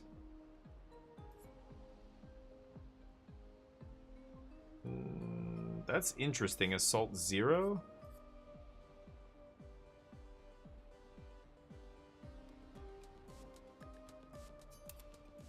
I'll try that. I'll try the Assault 0 there. Okay, we have our first 10-point ability. First extreme damage ability.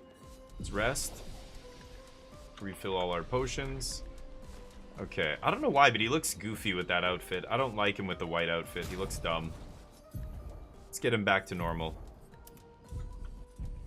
Okay. The ladies can wear white. The Maidens of Death. I don't think there's anything else to do. I could go upgrade weapons, but I want to see what this level 17 weapon takes to upgrade that I just got. Troubadim. So this is, yeah, uses 2 of my Resplendent Catalysts on her weapon. She got this level... Yeah, it uses 4 Resplendent Catalysts to upgrade. I only have 3.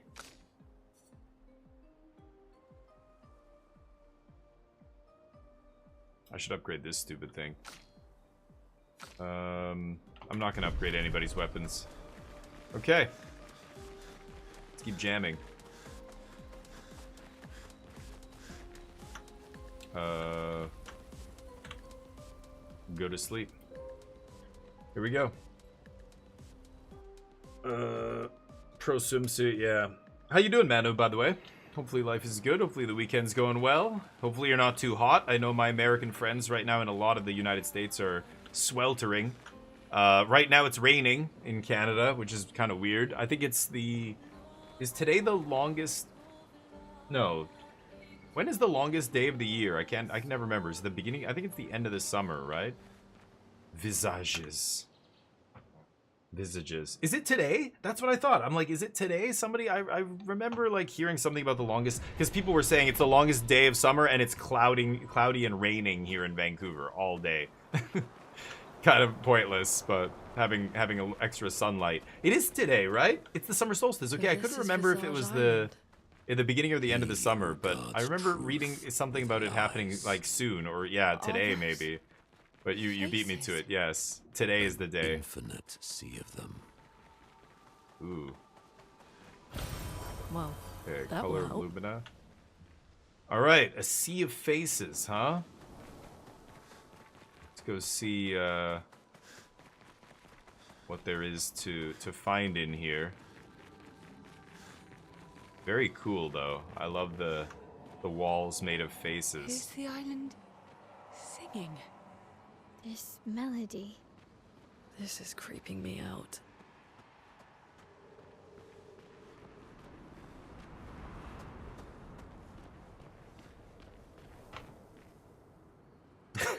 See how he See how he runs? He's moving his shoulders way too much, right? It's funny. Alright, let's keep going here. The Island of Faces. Oh boy. I thought I would go through a level of enemies before I get to the boss, but I think they're gonna just... It's just, I'm coming here to fight one dude. I don't know. Let's see.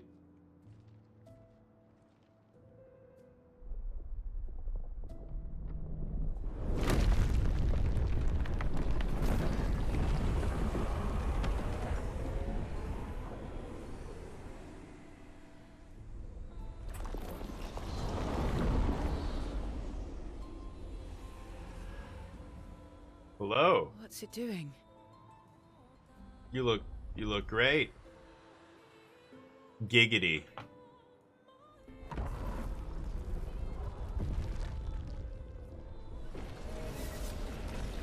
Oh god. Attacking.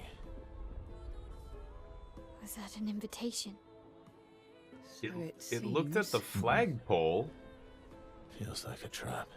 I don't mind a straightforward path for once. Better than battling through a mountain of Nevrons. No, Verso's right. Yeah, but Something feels off. when the wolf invites you into its lair, do you just go, oh, great?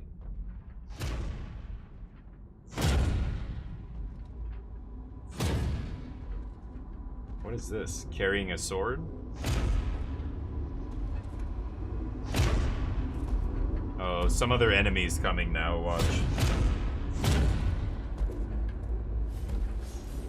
When did it get so dark? Suddenly it's dark. I'm harmless. Mass You don't Keeper. have those. Well, if you're harmless, then these weapons will stay harmless too. Touché.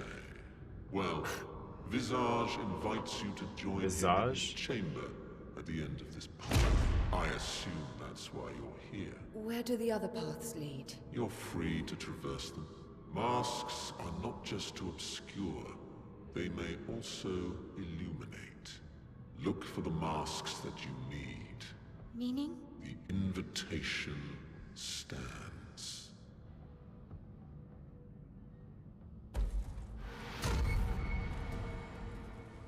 Whoa. Well, Okay. head straight to the Axon. Or take the other paths.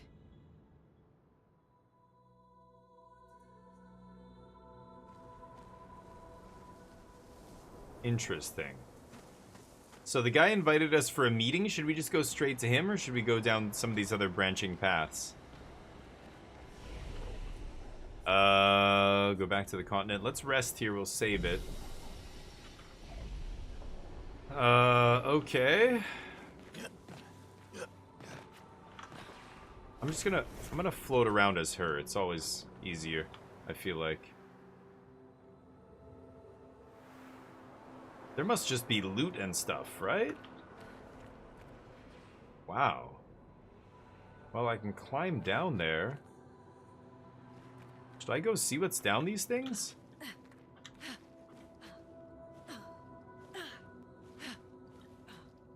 Oh.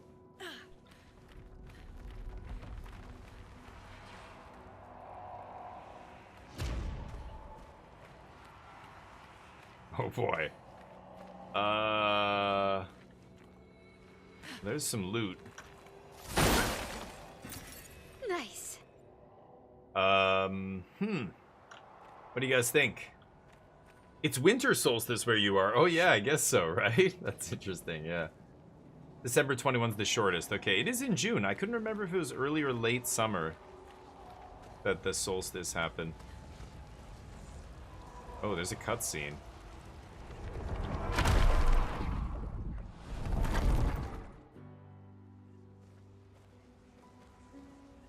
Whoa, it teleported me? Please tell me I can go back. No, oh, I don't want to go back. Okay, I was just checking. Why not a prompt, though? Why not just give me a prompt and ask me if I want to go? Okay, I was just checking. You could have just prompted me, though, but alright, fine. Yes, do it again. Cool, but It's a teleporter. It's a two-way teleporter. Great. I just wanted to make sure it was two-way. Everything's destroyed. Normally, I enjoy a little destruction. But this doesn't feel Manoko. right. It's rage.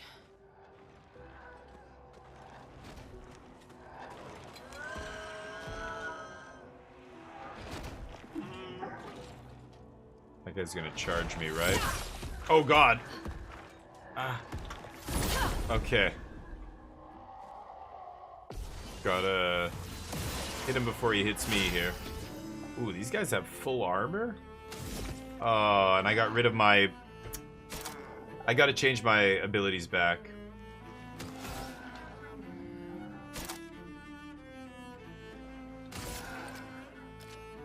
I had an armor breaking ability, but I took it off.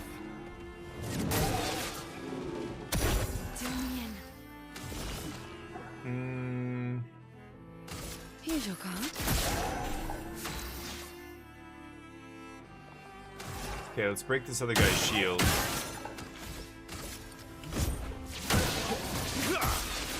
Ready to strike. Okay.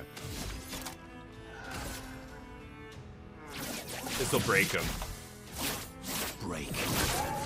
Nope. Oh, very close. Counterattack. Oh, that's the wrong button to parry. Right, W to parry that one, yes.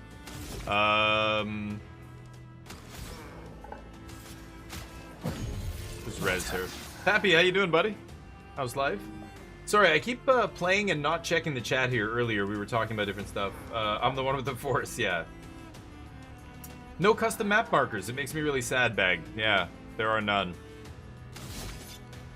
Okay, so I can just do base attack to get his AP up.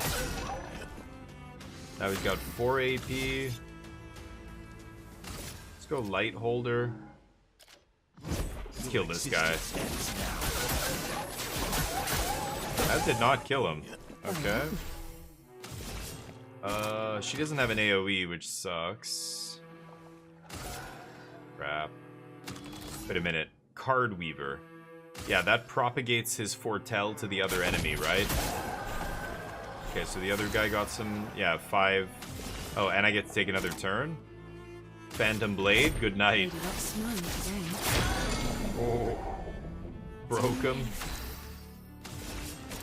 Oh, that wasn't enough? You can have another one. Oh. Her weapon is nasty. Very nasty. Nobody knows. Everyone is at the con? Yeah, a lot of the... You mean like Team Magic Jank? Yeah, a bunch of Team Magic Janks there, and tons of other people. Yeah, lots of content creators are there, probably. We'll be watching the Pro Tour pretty soon, but not yet. It hasn't started. It won't start for another 40 minutes, so we'll jump over there in a minute. But thought I'd play some Clair Obscure first here. Get this. I want to finish this game. There's so many other games I want to get to. Whoa. Holy shit. Okay. Somebody got a level. Oh, Sile got a level up. Let's give her some more skill points. Okay. I don't think she has enough points. 5 points. Yeah, I need to get to 6 with her, or 10. Okay. Nothing down here. Oh. Guy's attacking me. Make some lunch before it starts? Yeah, do it. Ooh, grilled cheese and chips. Get a pickle. I like a little something on the side, like a pickle. I think that's because living in Korea so long, there's always a side dish, you know, something like something pickled, something fermented usually. So I like, you know, I want like a pickle on the side with my sandwich or something. I love dill pickles. I always have like a big jar of dill pickles in my fridge. I guess I'll go for hammering here. So these guys fly. These guys. So I think I'm actually only able to attack the guy in the middle here. We're gonna have to use Verso to kill the other guys. Okay. Nice. Okay, so he's got 1,000,000 shots. 1, 2.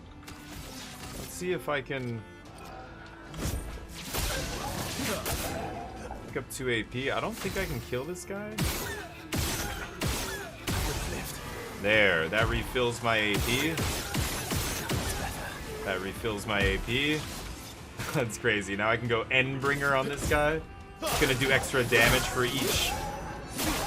Oh. Verso by himself kills all 3 dudes because he shoots, and then he gets to attack twice, pick up 2 more AP, get another turn, shoot. As soon as I kill an enemy, it refills my AP bar completely.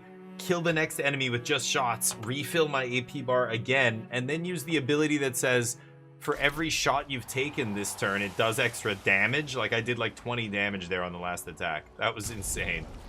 Awesome. Verso, it's all because of that sword I got, basically. This guy got a new skill, Chapelier Slash. High physical damage to all enemies. 3 hits, that's 7.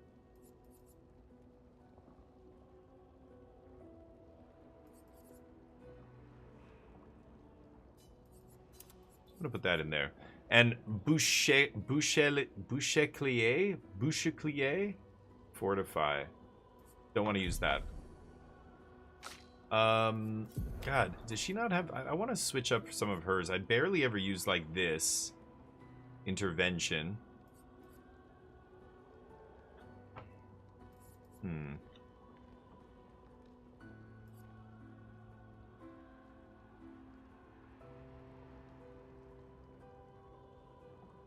Spectral Sweep puts a bunch of Foretell on there.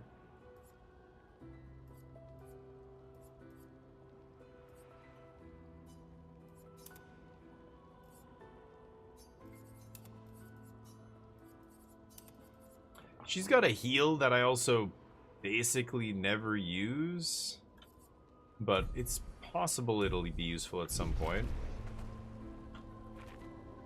More enemies up there, it looks like. Okay. What a weird world. This is kind of a world within a world here. An advantage. As we explore, I think she said it was rage, right? Yeah, everything's destroyed, all the masks and everything.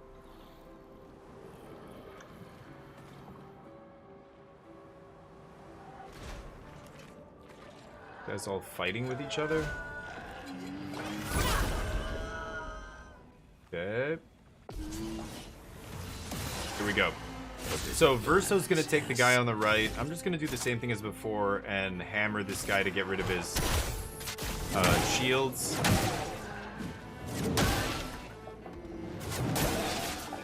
And then... Here we go. Okay, she's got some stuff. Might just be a focused Foretell here. Here's your card. Yeah, it still gives him Foretell, okay, even though he's got shields. So I've got shoot, and then base attack. Oh, I should have used it to get rid of that other guy's shields. That was dumb. That gives him 7 AP. Attack. That refills my AP. Now, Endbringer. End of the line. Oh, I missed the perfect. Oops. Oh, I missed it twice. I would have killed that guy if I got my perfects there. Parry, baby. Oh, adios.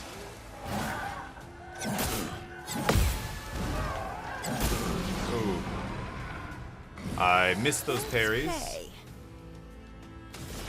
Well, this is where I could do Grim Harvest. Oh, it's still... What? It killed him. Oh, because he's inverted. Right, healing hurts him.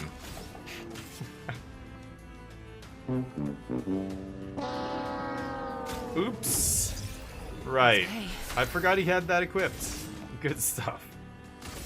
Okay, Sealed Fate does so many hits. This will get rid of all of his shields. Oh, and he's weak to it.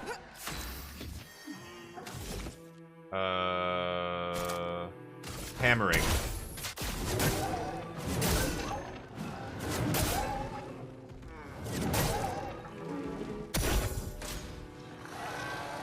Okay, this is just the counter attack.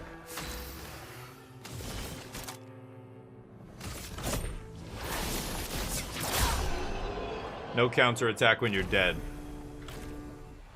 Okay. What does Minoko have here that's making him inverted? Healing counter? No. Apply inverted. Inverted affinity. And he does extra damage, right?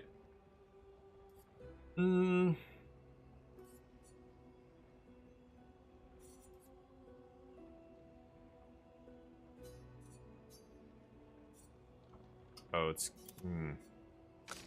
Okay, then male needs to lose that.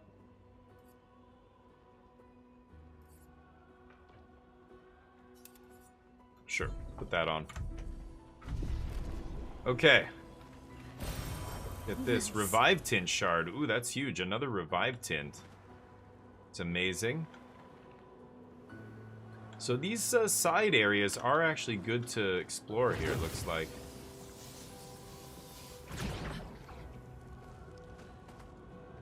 Okay. Ooh. This thing comes crawling out of the woodwork. Take it out. Okay. Agile? I have no buffs for Agile here. Let's just go Roshare Hammering. Ooh, this guy's got a lot of HP.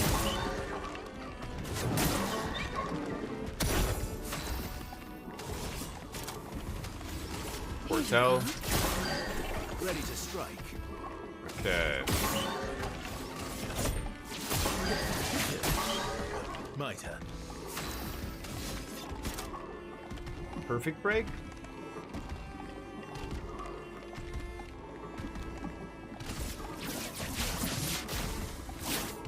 Break. Nice. Shiny. Oh, wow, with its feet. Okay, I missed that parry. Get her up. Almost lost you there.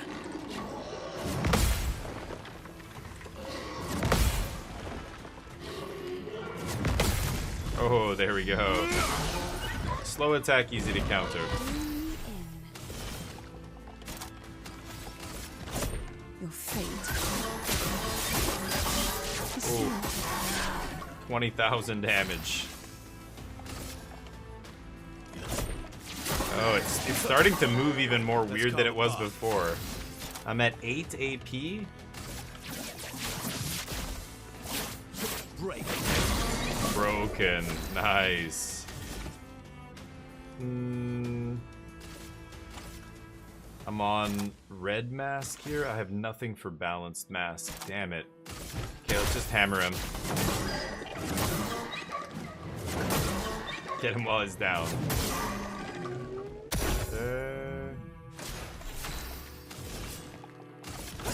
Your fate. Oh. That first hit did 8,000 damage. 24k on that last combo. Ooh, Contorso. Is that a new sword for Mael? Maybe. Ooh, and a new skill for Minoko? Contortionist Blast?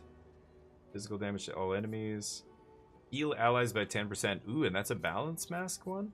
Sure, that's a 6.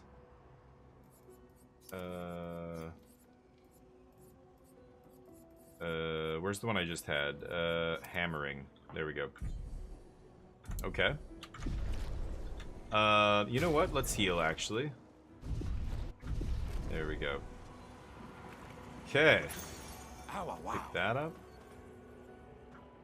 He's saying ow, ow, ow for some reason. Can't break these heads. So that was it. I came down there. I grabbed that. Let's take a look over here. There's the big mask. I didn't come down here yet. What's this?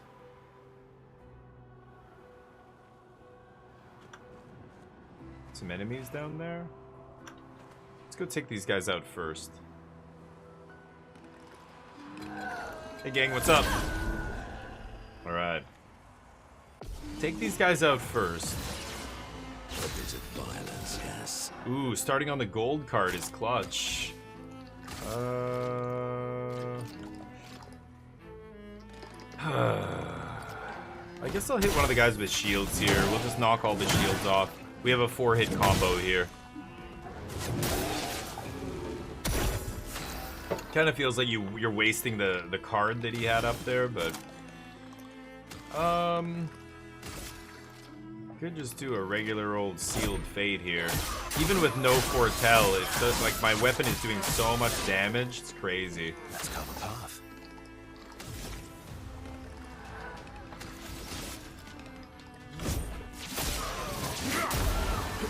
There, 9 AP. So now I can do my new Endbringer. I haven't done this yet. This is my first time. Endbringer, extreme single physical target damage. Extreme single target physical damage. 6 hits. Increased damage if it's stunned. Can reapply stun. Oh, nice. Your turn to Good shine. damage. Parry, baby. GG. Eyes up, Verso. Oh, I missed the last one. Urgh. He parries with that dagger. I'll go focus foretell, sure. Remove 1 shield. This guy's got hammering. 4-hit combo, get those shields off there. I've lived through worse. Now you're in deep shit. Let's just shoot. Now we do base attack to pick up the AP again. Go back up to 8. My turn. And now I think I can just break this guy. Let's give him the perfect break or Endbringer. Let's give him Endbringer.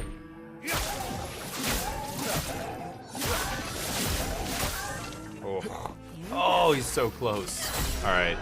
Basic attack. Throw a card at him. She's like, you know what she reminds me of? Gambit, the X-Men. One of the sweetest X-Men who never got a movie or never got anything made out of him. Perfect. Double burn. Oh, and she's all torched. On applying a burn stack, apply a second one. That's kind of interesting. Give that to Lune, actually. Double burn. Let's go healing parry, yeah. I guess I can heal the party again. Verso's hurt. Okay. Nothing here. Just checking out the view. Let's go see what's in this house.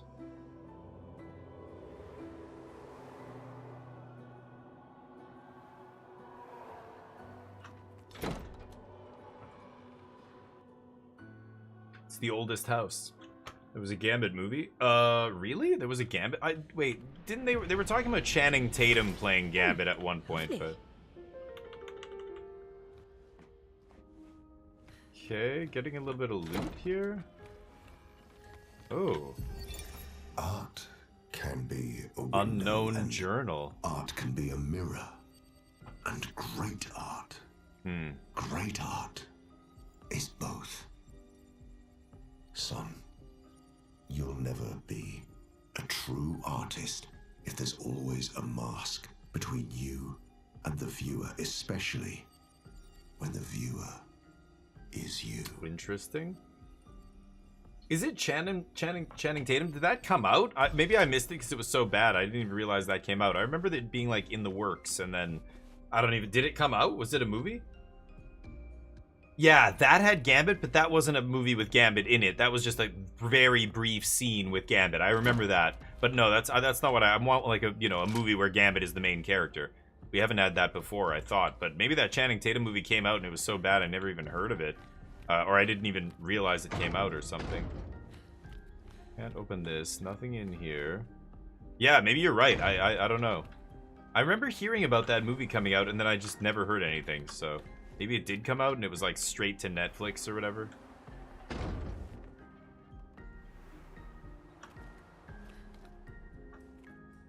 I think this is the same house as before. Except every time I come back to it, it's like a slightly different layout or something. Like one door is open that wasn't open before. Yeah. Who needs an upgrade? You need an upgrade?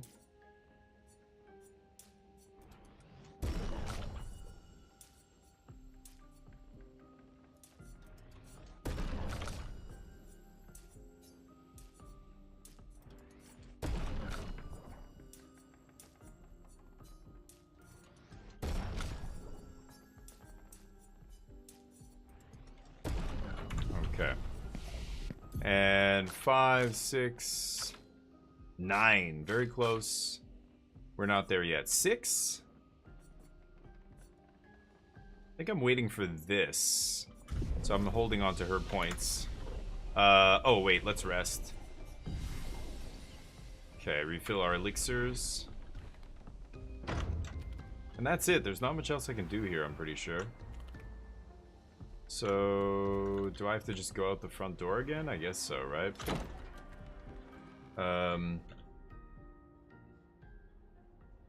Yeah.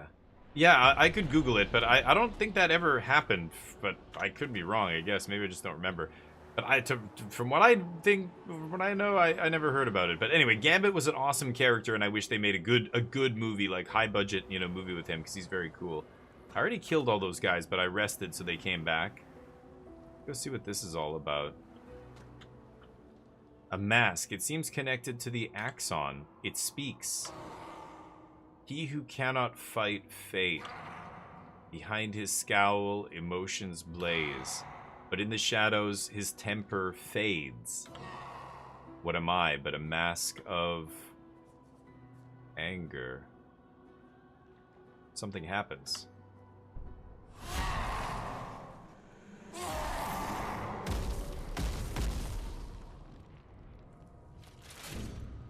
Ooh. Some kind of champion. I think if we kill these guys, we might weaken the boss.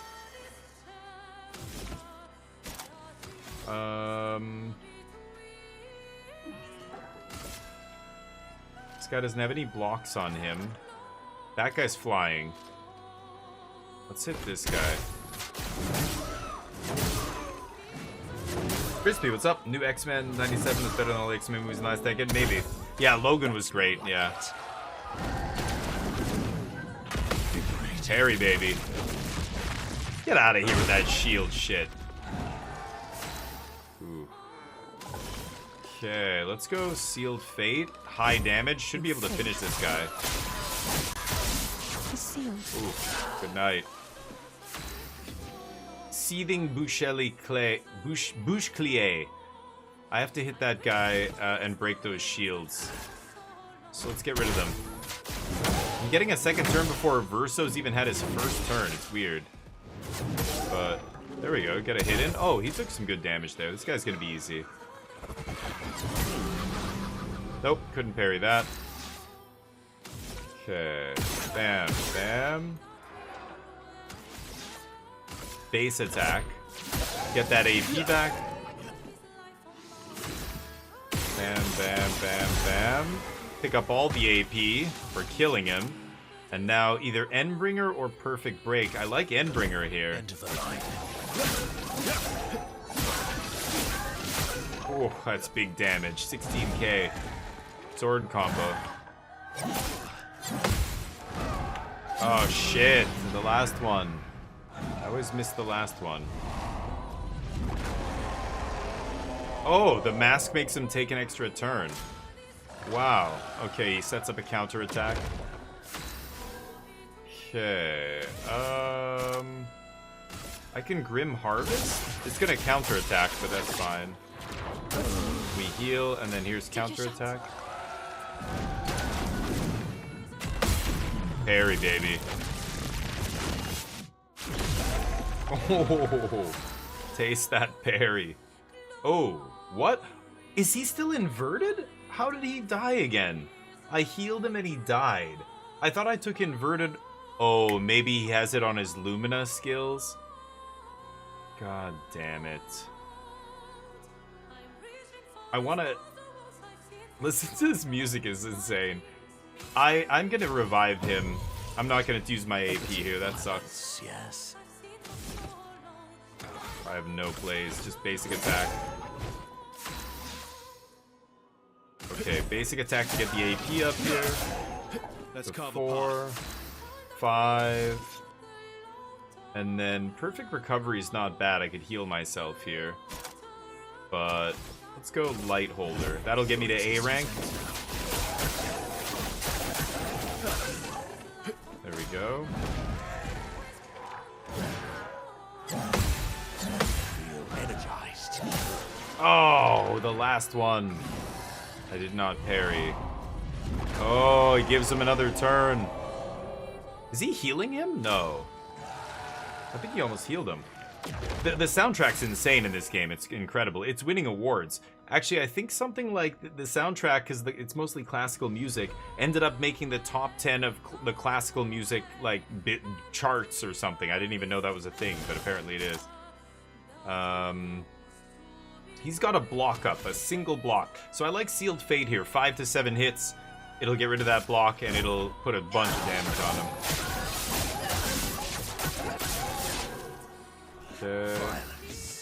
Balanced mask?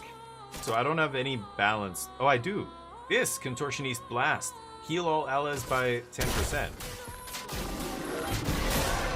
Nice shot.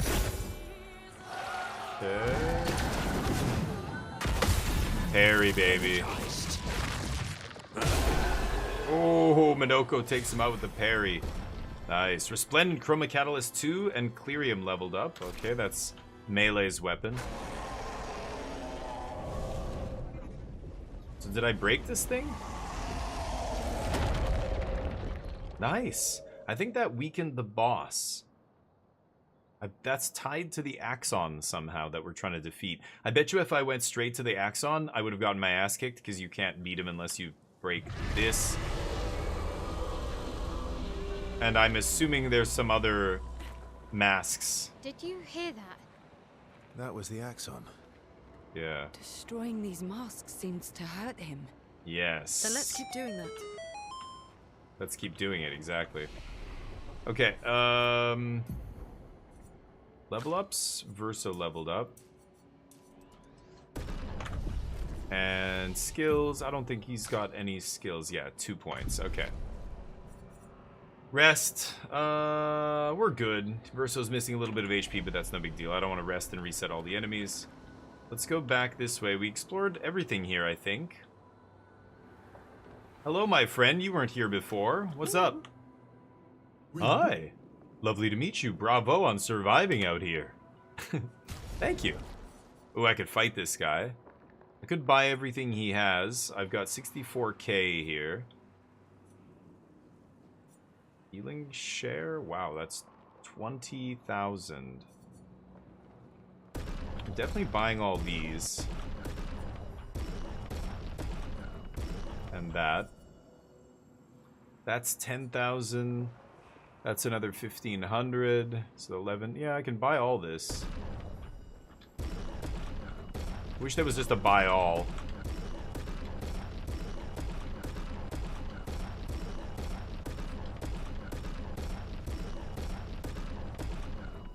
Can't buy the healing share now. Let's fight him. Oh, wait a minute. It's going to be a 1v1, right? Long ago, this island was just like any other. Some humans even decided to come and build their life here. Then the tremors came, the landscape changed, and the humans were nowhere to be found. I hope we meet again. It's a tad lonely around here. Okay. Who's going to take him on? Verso, probably? So, let's change his stuff here. He can use the... Level descending? He can use the ones that say when you're fighting solo. Damage received is... Accelerating last stand, yeah, like this stuff. Empowering last stand. Protecting last stand. I'm keeping the combo attack here. I don't think I have any other combo attacks, right? Breaking burn, critical.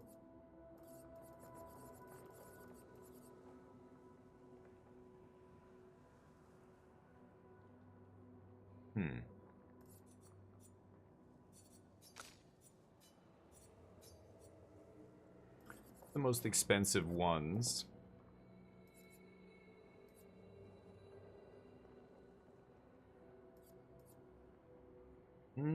That's pretty good. I'll give him that thing. And solo fighting. Yeah, deal 50% more damage if fighting alone. Bam. There we go. So, I think he's good here. Let's heal him. And send him in. Trade. Let's fight. Verso. Oh, he's my highest level character too here. Solo fighter's great, yeah, and it's so cheap to equip. Oh. Didn't parry that. Okay, good stuff. Base attack first. Pick up that AP. 8 AP.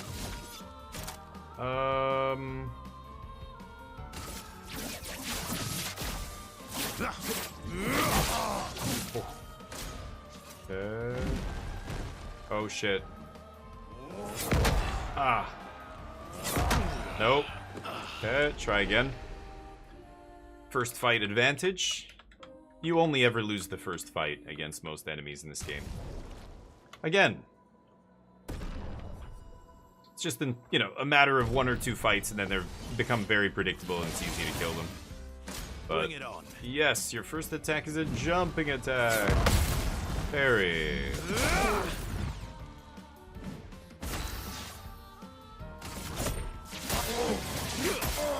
Defenseless. And there's the 9 Endbringer.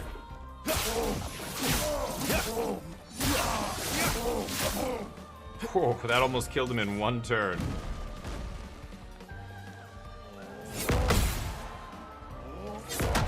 Nope. Not used to it. Ready to strike. Quite alright. You go down. Okay. You should give me another item to buy here. Thanks for the duel. It's been ages since I've had this much fun. What do you have? Ooh, a new weapon. That's for Sael? Gain a shield if at least 1 sun charge is active. Apply 5 foretell on enemies that break shields. Okay. I'm gonna buy this, even though I don't really need it. And then I have 1 item here to buy still. Yeah, I heard you say that before. Okay. So let's change some stuff here. Verso now can get rid of these accelerating last stand and all that stuff. What did I have him with? Counterattack damage.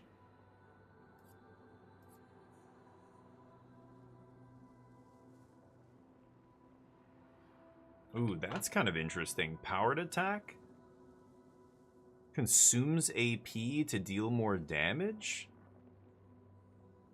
Ooh, that could be interesting. Let's try that. And then dead energy. Okay, hold up. A different dead energy. We have another one, right?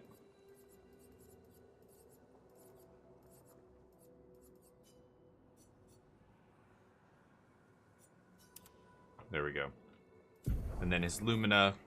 We don't need solo fighter. And that gives me 3 to spend.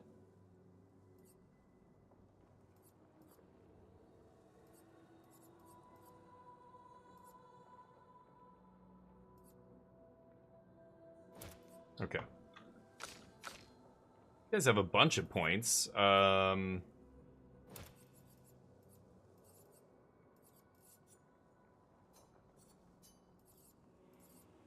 Empowering attack.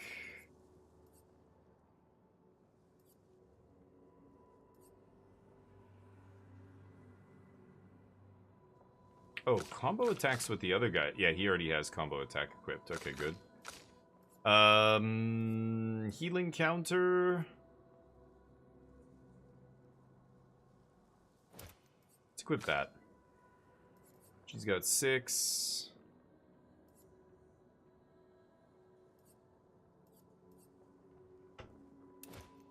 Sure.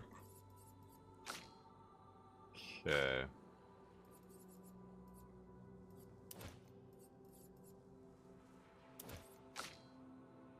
Wow, he's got 11? Sure. Okay. Making sure they've got all their skills equipped here. Okay, let's get out of here. So I think I did everything I could here. I'm gonna go... Oh, I'm gonna go back out of here and Oh, it's almost time to watch the Pro Tour as well. Maybe this is a good spot to stop once I leave this area. These masks feel ominous. Oh. I didn't come down here. Hey, buddy. How you doing? Baiting man. I would have traded my years for his. His life was cut short. He had so much more to do, to experience. This senseless war. Why? To what end? Lives shattered. For what? He was innocent. Innocent. It was the folly of his elders, but he paid the price for our hubris. I would have traded my years for his. Who are you talking about? This place, this Axon, they're all part of his story. The man has gone silent. Oh. Interesting.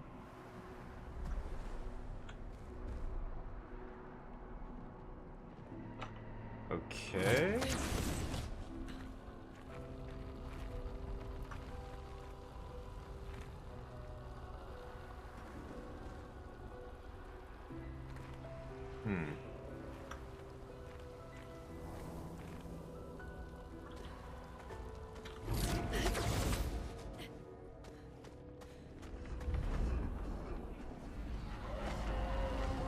Minoko, what does that mean? He who guards truth with lies. Exactly what it sounds like. Guard as in protect? Or guard as in control? Yes. Yes. Got it.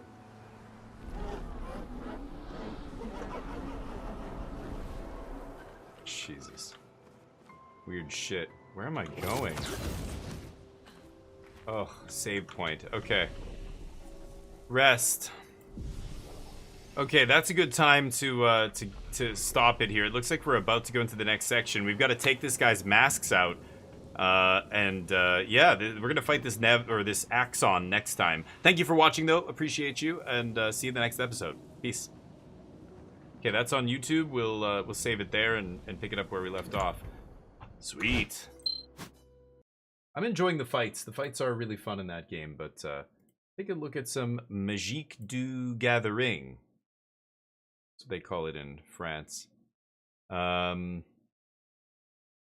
Looks like we're 4 minutes away from the start of the first round. Let me just switch the stream title real quick here. Magique. Yeah, I can only watch for about 2 hours or so, and then I'm gonna have to stop, unfortunately. But there we go. Let's go to the other side. Something like that. All right. Hey, Taram, what's up? Thank you, buddy. Have a nice day. X-Men movie, yeah. OST. A blue skill for Minoko that gives team... I have that. Yeah, I have that one. And it gives them... Yeah, it gives them extra AP if you line it up with the defensive... Or, yeah, caster card or whatever. Buy out all the stuff, then eat the guy. That's toxic, Rasta. Yeah, that's what he likes to do. Those guys like to fight, so... Once you show him you're a loyal customer... Oh, those are weird. Some sagas. Stark is 4 and 4. A lot of people did not do so well at constructed here, it looks like. A lot of these guys did well in draft, but... yeah. The Pro Tour. Let's see. I remember that. Yeah, the exact same hall it was in last, or 2 years ago. Oh, get my mouse off the screen there. Yeah,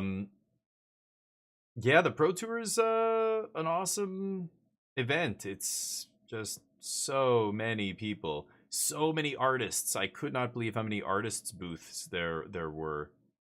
But yeah. Anyway.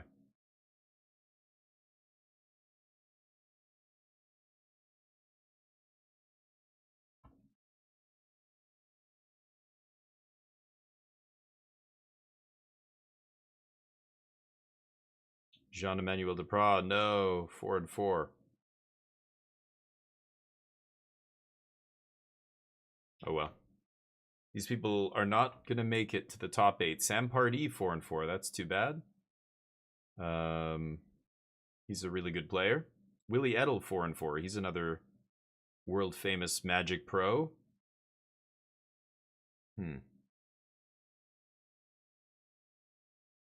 Matt Sperling, 4-4, another well-known name. Yeah, a lot of people, you know, a lot of pros that we've heard of many times just not doing well. This isn't your time. The next time they end up getting top 8, and you're like, oh yeah, of course they got top 8. They're great.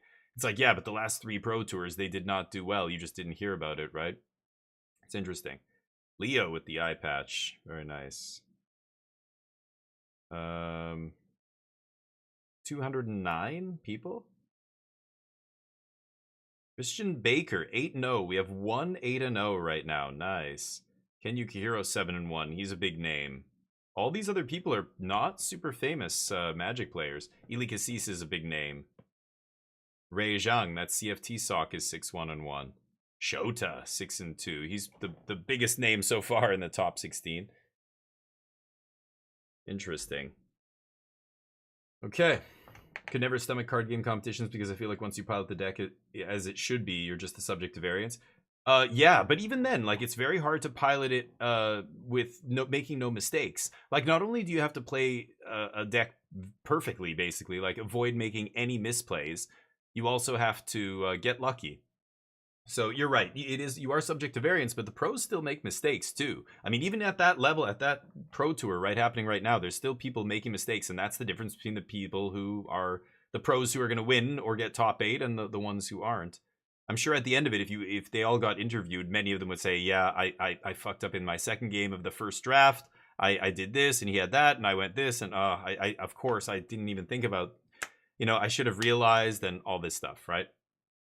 So you're right. I mean, but you know, watching these people play, it's not like they don't make any mistakes and it's just only variance. Like there's still skill, and even like the psychological game against each other is interesting because they know that the other person they're playing with is a pro, so you know you play differently. You don't try the pen trick. You don't do the normal bluffs. You know that this other pro is going to know that you're bluffing them. So you've got to go either to the next level up from that, or, you know, it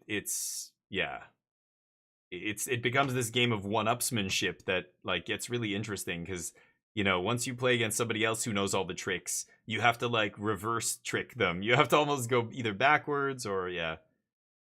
Man, a lot of heavy play jerseys. Those guys have been doing a lot of money into marketing.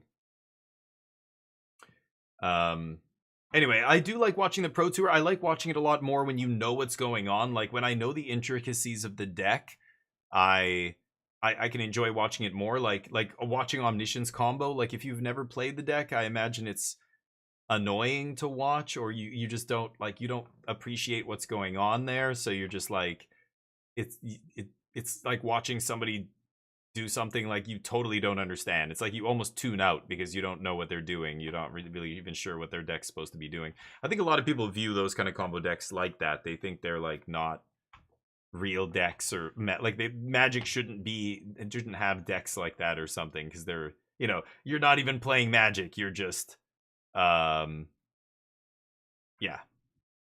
you're taking game actions and that's it.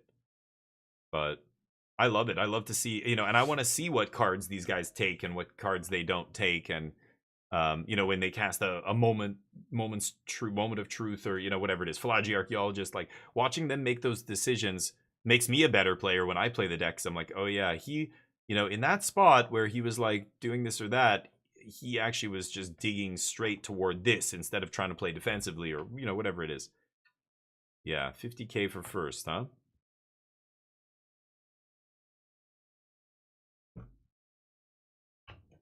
It's not crazy high, to be honest. I thought it was like, I think it's like $1 million prize pool, or I thought it was, but maybe that's just for all the pro tours. I don't know. But yeah. Yes, we saw the people outside in the line. Let's see, day 1 highlights. We began with 3 rounds of booster draft, a format that many agree is as fun as it is balanced. Players then turned their attention to constructed, where 42% of the field brought Izzet prowess to the table, and the format's most yeah, that's so misleading. signs of slowing Is it prowess? There's multiple is it prowess decks that are different. So I'm really curious on how many is it prowess decks are playing Corey Steel and how many is it prowess decks are playing Cauldron. They're very different decks. Where's PVDDR? Christian Baker, the lone player who is undefeated in the building, leading the field at 8-0.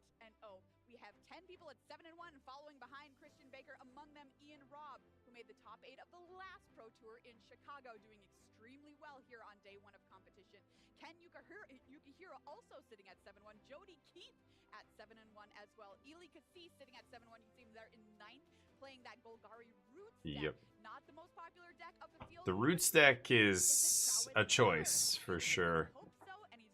But it's supposed to have a good match against, is it Corey Steel? Bob Maher, 6-2. He was doing well in day 1. I guess he finished not bad. RNA. There's Bob Maher, who Ailey gave a shout out to earlier, Hall of Famer, sitting at 6-2, which is very, very exciting for him. As we continue on through our standings, these players still in the thick of things as well. Sean Goddard's a really good player. Sean Goddard? Oh, I thought it was Goddard. Anyway, Shuhei. Another Hall of Famer sitting at 6-2. Yeah. So lots of big names at the top of our leaderboard. Hmm. But how are our teams doing here this weekend? Let's check in with them and see how they're doing. Hey, Nuju. And he's back. Nice. Thank you, man. Sorry, I know. Claire Obscure. Team Sanctum of all. So this is CFT Sock and Jason Lee and all them. Jason got crushed in Constructed. What deck were they playing?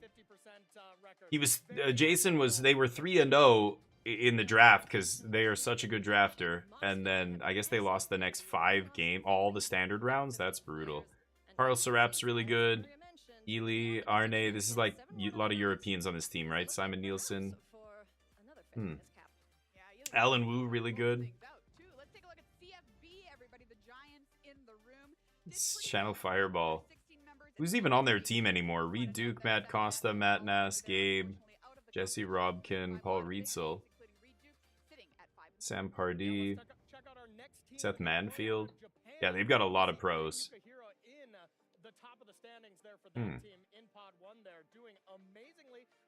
God, that's a huge team.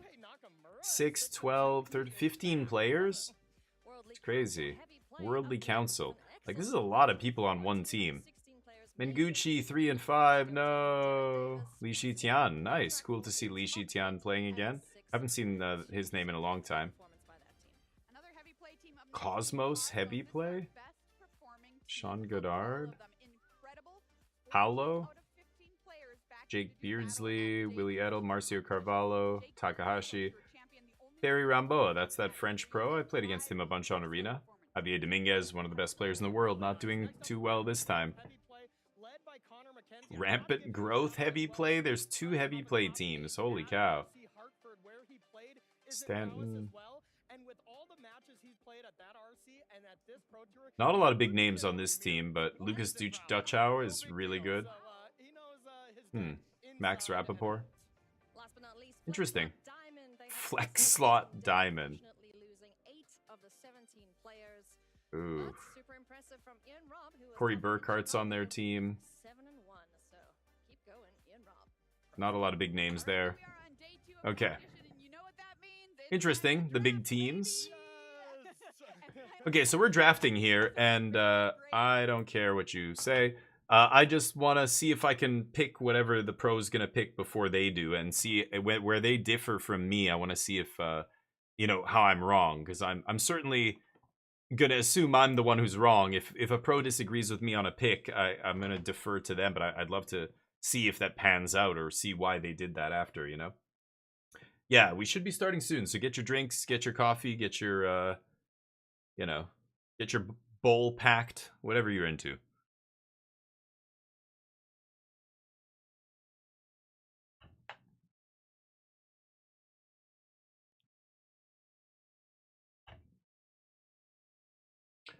Yeah, signpost uncommons. These are some weird ones. I'm not a big fan of Garnet, Judge Magister. I don't know. Sometimes you see cards like that and it's not a sign that it's open. It's just somebody's just assuming it's going to wheel because they're really weak. A lot of those uncommons are, yeah, not the same. Who do we have in this pod? Nobody big. Ken Yukihiro is the biggest name here. Two of the leaders, of course. I guess they pair, yeah, all the people with the highest records are in one table, then the next 8 people with the highest records are in the next table, then the next 8 people with the highest records. I assume that's how they break down the tables. Yeah. CFT Sock, Ilikasis, Shota. This is a stacked pod. Lots of big names here. Okay. Love the Brazilian guy's profile pic there. He's just fucking happy to be here. He's like, hey, I don't even care if I win. Bob Maher, big name. Not really anybody else. David Root. Yeah, I think I've heard of his name before, but he's not a big name on the Pro Tour or anything, I'm pretty sure. At least I don't know him. Arne. Nobody else. Max Rappaport I've heard of before as well, but Asahide Moriyama, I don't know who that is, but E6 and 2s, I don't know, they're highlighting people for some reason. They're going to be watching some of those people. Here it is. Everybody walk onto the stage together.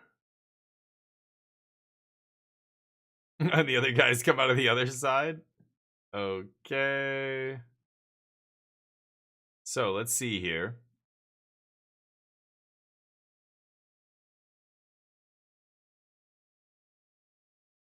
Yeah, who we following? That dude? Because he's 8-0? He did 3-0 the first draft, so... Sure. Oh, that was day 1. In the first pod. And then it's showing their standard decks. Sure. Interesting. Seating aside? Oh, yeah, no, they're seating. Yeah, they're seating. I used to always do seating at every draft I ran. Every time we do our weekly draft, I would randomize seating and say, okay, seat number 1, Stefan. Seat number 2, Paul. Seat number 3, blah, blah, blah. And you'd have to come and sit at your seat. And it was always random, yeah. I mean, I know a lot of draft groups don't do that, but that's the right way to do it. That's what you should do. Initially, when we're playing with new drafters, I also call the picks. So I'll say, okay, everybody, pick up your packs. And then we do this. You're supposed to put the pack down once you take a card and don't do anything else until I say, okay, pick. And we pick up the next pack, take your card, put it down, and pick. Okay, pick it up. And we do this with new players so that they don't end up with like multiple packs stacking up, and then we end up having, wait, what? I got 2 cards at the end here. I should only have 1, and it gets all fucked up. The best way to do it is just to have one person call. Okay, pick. And when I first started drafting, it was this level 2 judge who used to run the drafts, and it was timed, and the timer gets shorter and shorter as the picks go on, right? As you get deeper into the pack. So the first pick, you end up having like whatever it is, 60 seconds. And then the second pick, you have 40 seconds. Then you have 30, then you have 20, and it keeps going down, right? He used to do even that. I would never do that. I would just go like, okay, pick. And then I would wait. And if somebody was still deciding, I would wait. As soon as the last person picks their card, okay, draft, pick, draft, whatever. Say something and everybody picks up their packs. If you don't do that, it ends up, people screw it up. It's so easy to screw it up. That, you know, yeah. Some people just like going fast. If we're all experienced drafters, when these guys are playtesting in their playtesting houses, nobody's doing that. They're just drafting, pick and pass, pick and pass, pick and pass. But when you're playing with drafting with people for the first time, or there's one new player at the table, it's much better to just go, okay, every time I say pick, you do it. But even then, people would do it, and I'd be like, wait, please don't pick up the packs. Like, people are so excited to make their next pick. Like, even grown-ass adults, they can't wait for the next pack. It's like, wait till I say pick, then you do it. Oh, come on, man. Why do we have to wait for you? I know you're a selfish prick, but there's a new player here. That's why. Think of other people for once. And pick. You know, I don't say this to people, but in my head, I'm just like, stop picking the packs. Did you not hear what I said? Like, I don't want to make a scene, but like, please do what I'm telling you. God. Okay, Anima, Garland. They're all mixed up, right? They're not in order of common, uncommon, rares. Quistis, where's the rare? Did I miss it? Anima, Quistis. Light of Judgment sucks. We're not taking that. Quistis is good. Yeah. It's Quistis or Anima here for me. Yeah, Quistis or Anima. The rare is that shitty 6 mana card, right? Oh, and is there? Oh no, not a. I thought I saw the stamp. Each one of them has that little star stamp. You can see all the cards they open for these packs get stamped so that packs don't get mixed up. Yeah, I like Quistis. Blue is the best color. It's better than Anima's a 6-drop. Like, I mean, that's a card you're not going to play as often as Quistis. Yeah, I like that too. That's what I would have taken. That's what I called right at the beginning when he got to it. It was at the end of the pack. Good start there. Blue's a great color. Plus, Quistis is an awesome card. So you're not passing any great blue there, which is nice. I didn't see any other good blue in the pack. Okay, so now he's looking at... No, that's a great one. Lock Cole. Could be blue-black. Sage's New List. We've got Fat Chocobo there. That is not a great rare. I wouldn't be going into red for that. Finn the Fangmare. And it was the, yeah, green Plummet. So I would take black card here, blue-black duel, and maybe look at going blue-black. Yep. I would take Lock. Black, his first pick was blue, and I don't love Fat Chocobo with Quistis. That's not a great combo, but takes a green card. Okay, I would have stayed blue there. Interesting, interesting. Okay, Fat Chocobo, huh? Yeah, I mean, he's not getting married to his first pick, so that's probably better. He's taking just the best card in the pack that he thinks is the best card in the pack. Thunder Magic, wow. That's a third pick Thunder Magic there. Midgar is not the most amazing rare. It's okay. Oh, and there's the Black God. Ooh, he did pass an Anima. Thunder Magic's the best card in the pack, but is he going to take another color here and just take Thunder Magic, hoping that the signal means that red's open? He just passed a red rare. Oh, yeah, he's taking the best card. Okay, not a great start here. Blue card, green card, red card.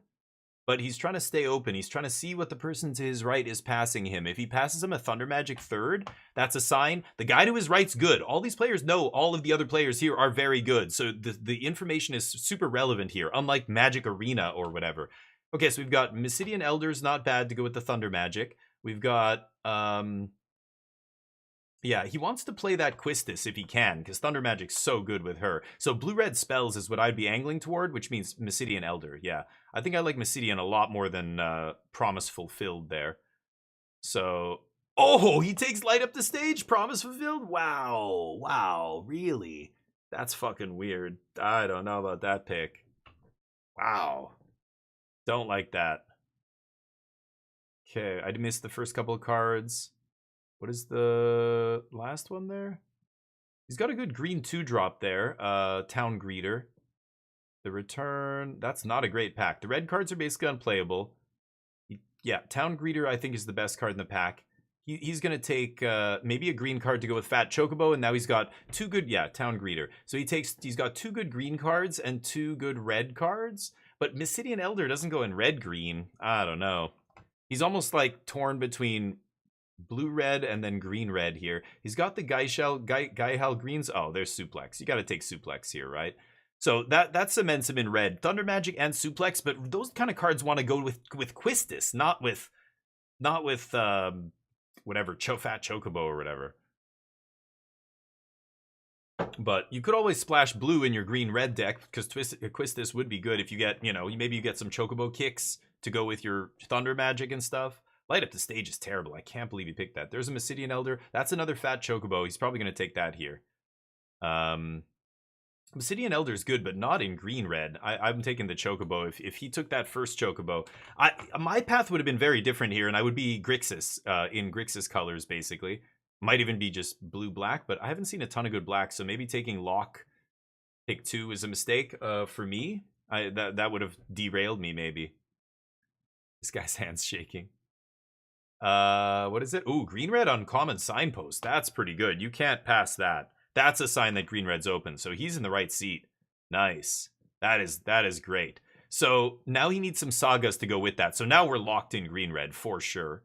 And then maybe splash blue for that Quistis. If he ends up with more than one Thunder Magic, I'm splashing blue for sure in that deck.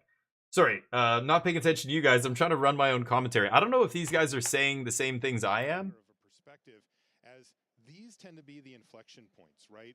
I don't know what they were talking about, but when I'm drafting like this, when I get to this stage, now I'm willing to just say, okay, I'm green red, let's go. Yeah, they would do if at a good shop somebody would do it, unless everybody's really good, Stin. But good shop owners, that's how they should run the draft. What? all red and green cards outside of the first pick. The first pick doesn't ever dictate what colors you actually end up being. Yeah, So, Light Up the this is Stage great was such card. a also the radio not works great really pick. well with Summon Fat Chocobo because it's got that ability where you can basically return sagas from your graveyard to the Yeah. battlefield. So it's a must kill. But you want cheap sagas. Fat Chocobo and Rydia. So this is a great start. Yeah. We It is. already have at least Rydia two was cards that we just wanna play. huge. He got very lucky. Town Greeter's fine. Fat Chocobo's fine. But then getting Rydia, oh wow. Two good spells are already. So yeah. You could potentially even consider splashing the Quistis. That's what I was saying. I would splash Quistis. And where things could go from. Okay. Anyway, now they're gonna speculate. It's meaningless. He might think it could wheel. Which one? So what do you the pick where he took Light Up the Stage? What was the other card?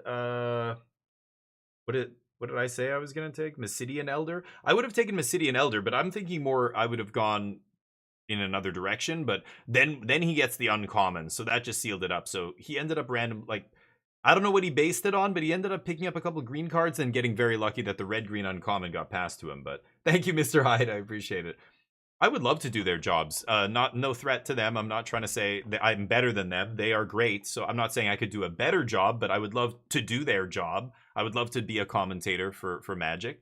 I love this game, and I know enough about this game and how this game works. The underlying foundations of the game and all the concepts and everything.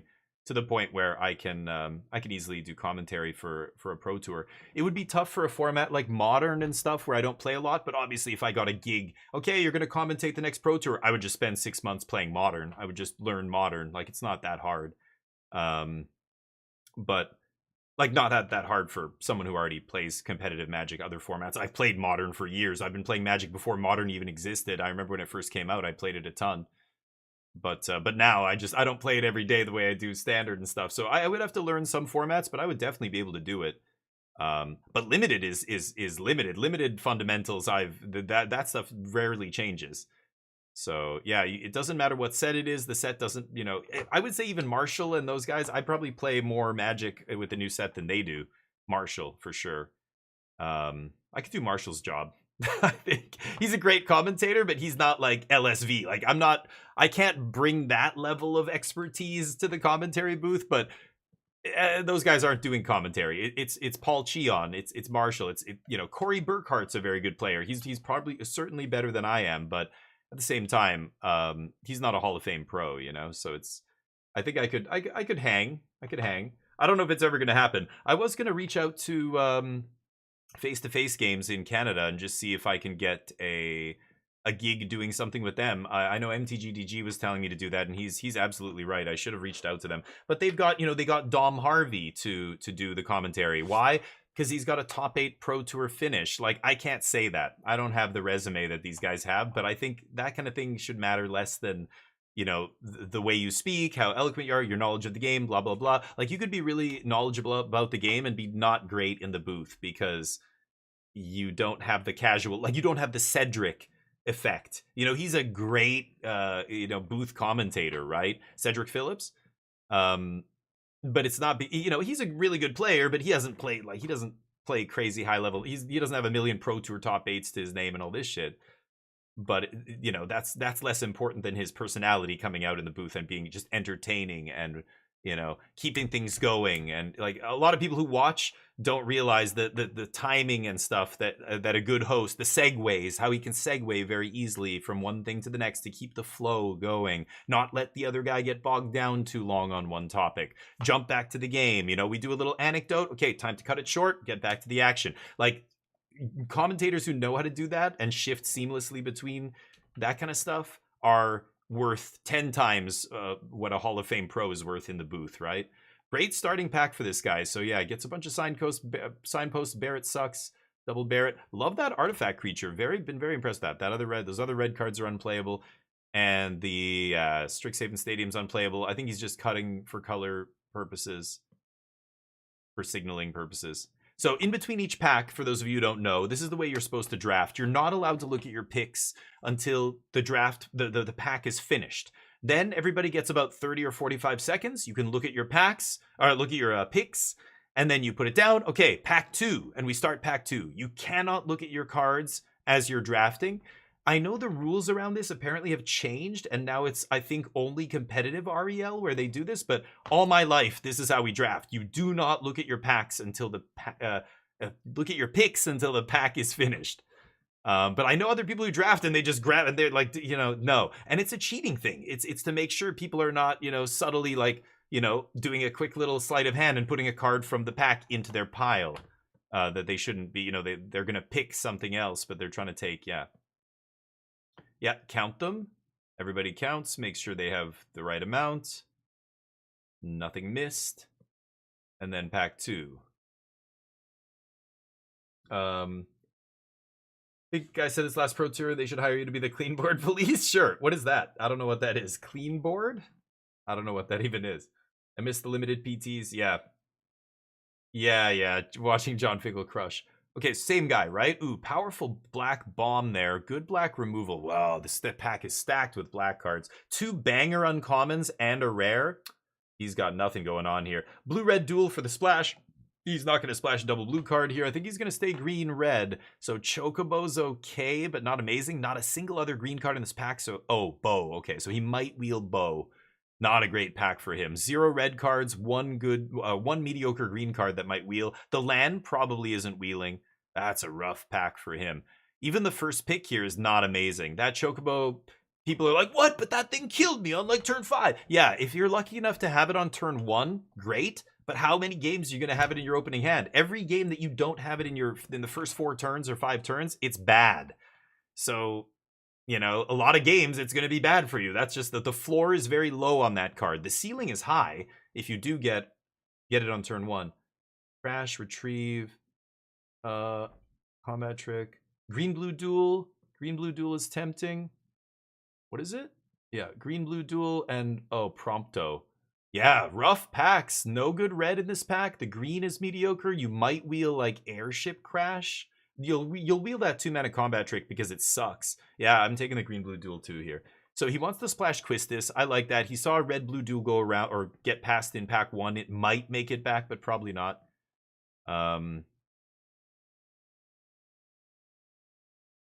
Okay.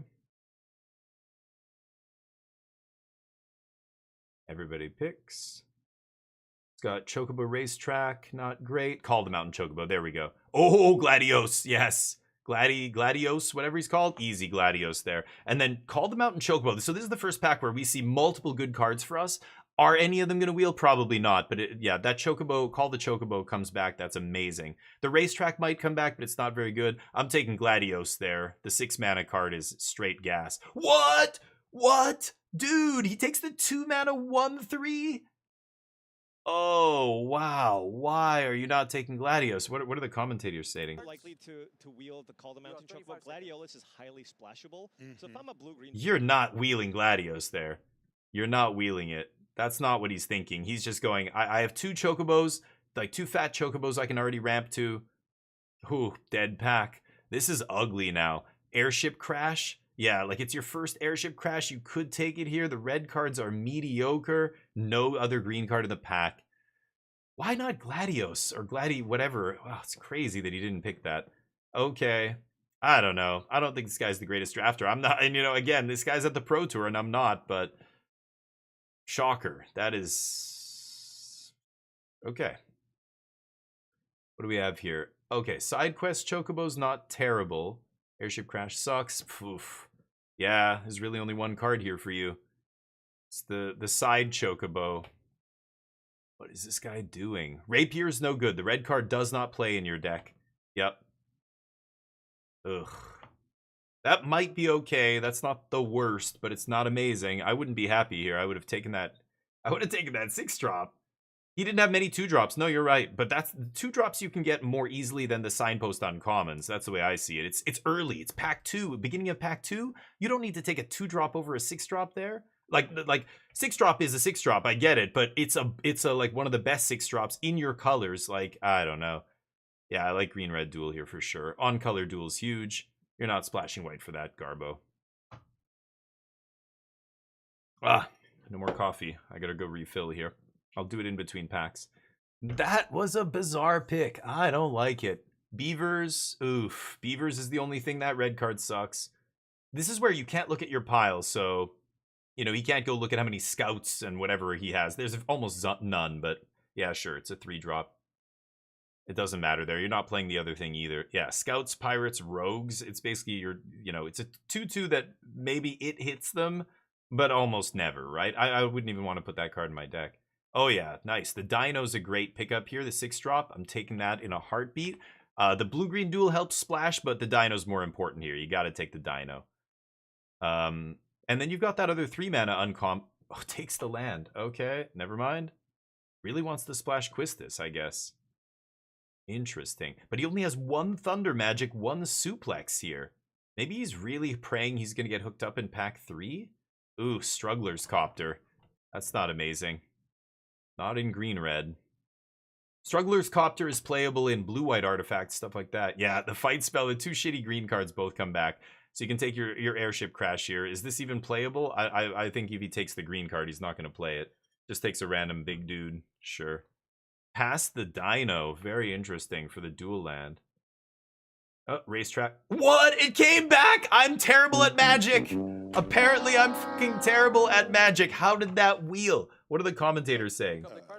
Blue-red player took it, yeah. But Gladiolus tabling, he is the only Gruul drafter at this table, and that Lucky. has to be a fantastic feeling. That is one of the... Oh, yeah, that feeling is like he took a huge chance passing that, and it came back. I am flabbergasted. Like a red-blue deck might play it with a bunch of Called About and Chocobos and stuff. I could totally see a red-blue deck playing that. I can't believe he wheeled that. Wow. Wow. That's what I mean. I don't know if I would have risked that, but this guy did, and it paid off. Wow, that is crazy.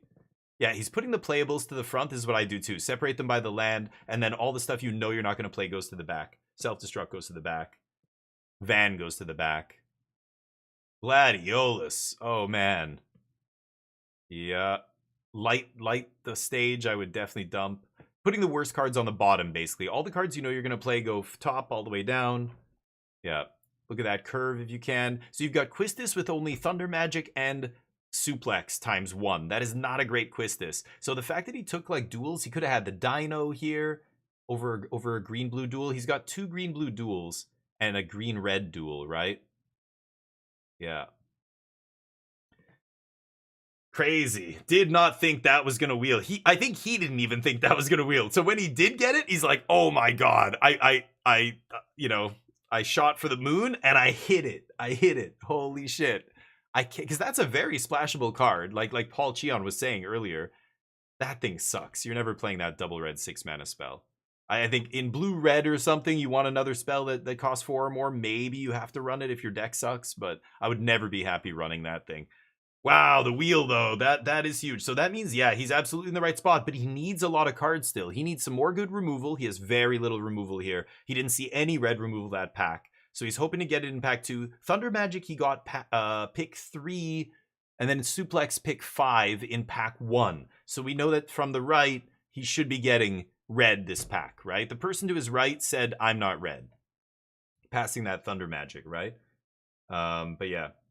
I mean, it's luck, but also skill. Like he's basically risking that nobody else is in exactly his colors. He did see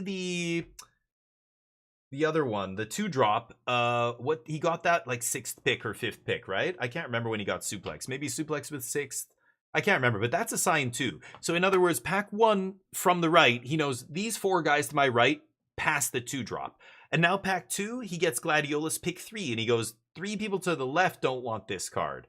So does that mean nobody's Gruul? I'm going to pass this signpost uncommon. But again, there could be another guy doing exactly the same thing. The guy 2 doors down could be green-red and thinking exactly the same thing, passing Gladiolus, then he passes it, and the first guy wheels it, not him.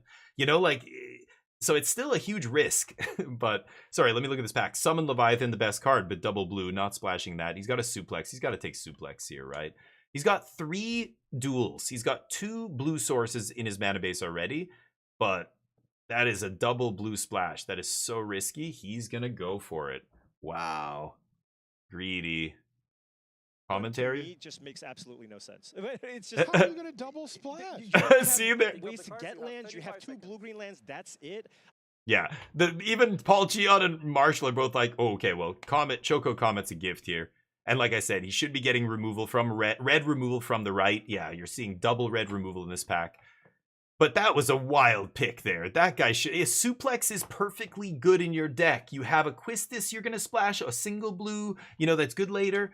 Double blue whale? Why?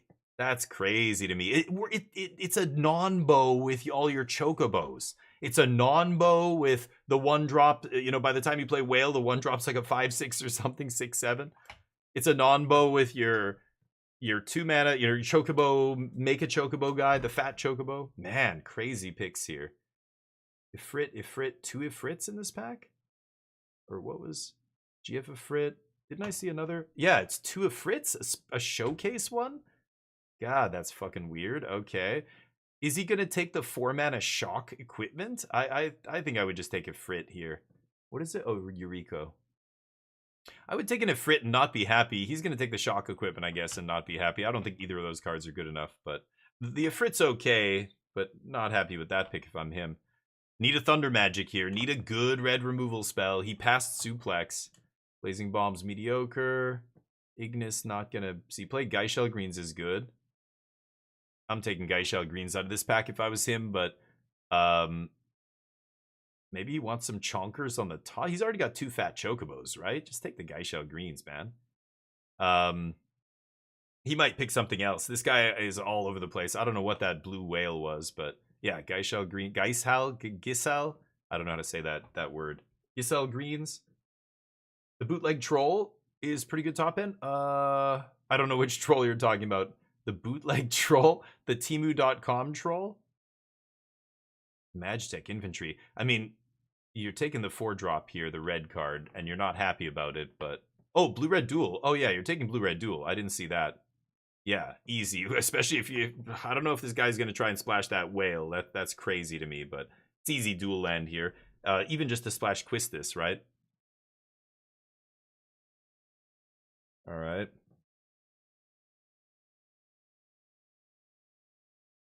Elder, not amazing. Not great green. Ooh, that is splashable. That's what I would splash. That's a 7-drop that's going to be great in the late game. Single pip 7-drop, unlike the whale, which is double blue. Yeah, I would take that. That's the kind of card I want to splash. Like, I can't believe the whale. I mean, I don't think these players are hate drafting either. Like, I know this guy's been blue. I'm going to take the best guy. Like, no, he had a Suplex he could have taken there. You always take the card for your deck if you can. Forget about hate drafting. Yeah, here it's just 2 garbage cards you won't play. Probably take the 2-drop just as a body, right? Need another 2-drop body. Combat Trick not amazing in his deck. Yeah. Summon Leviathan in the pile. Good lord. Could have had another Suplex. That feels like a big mistake to me.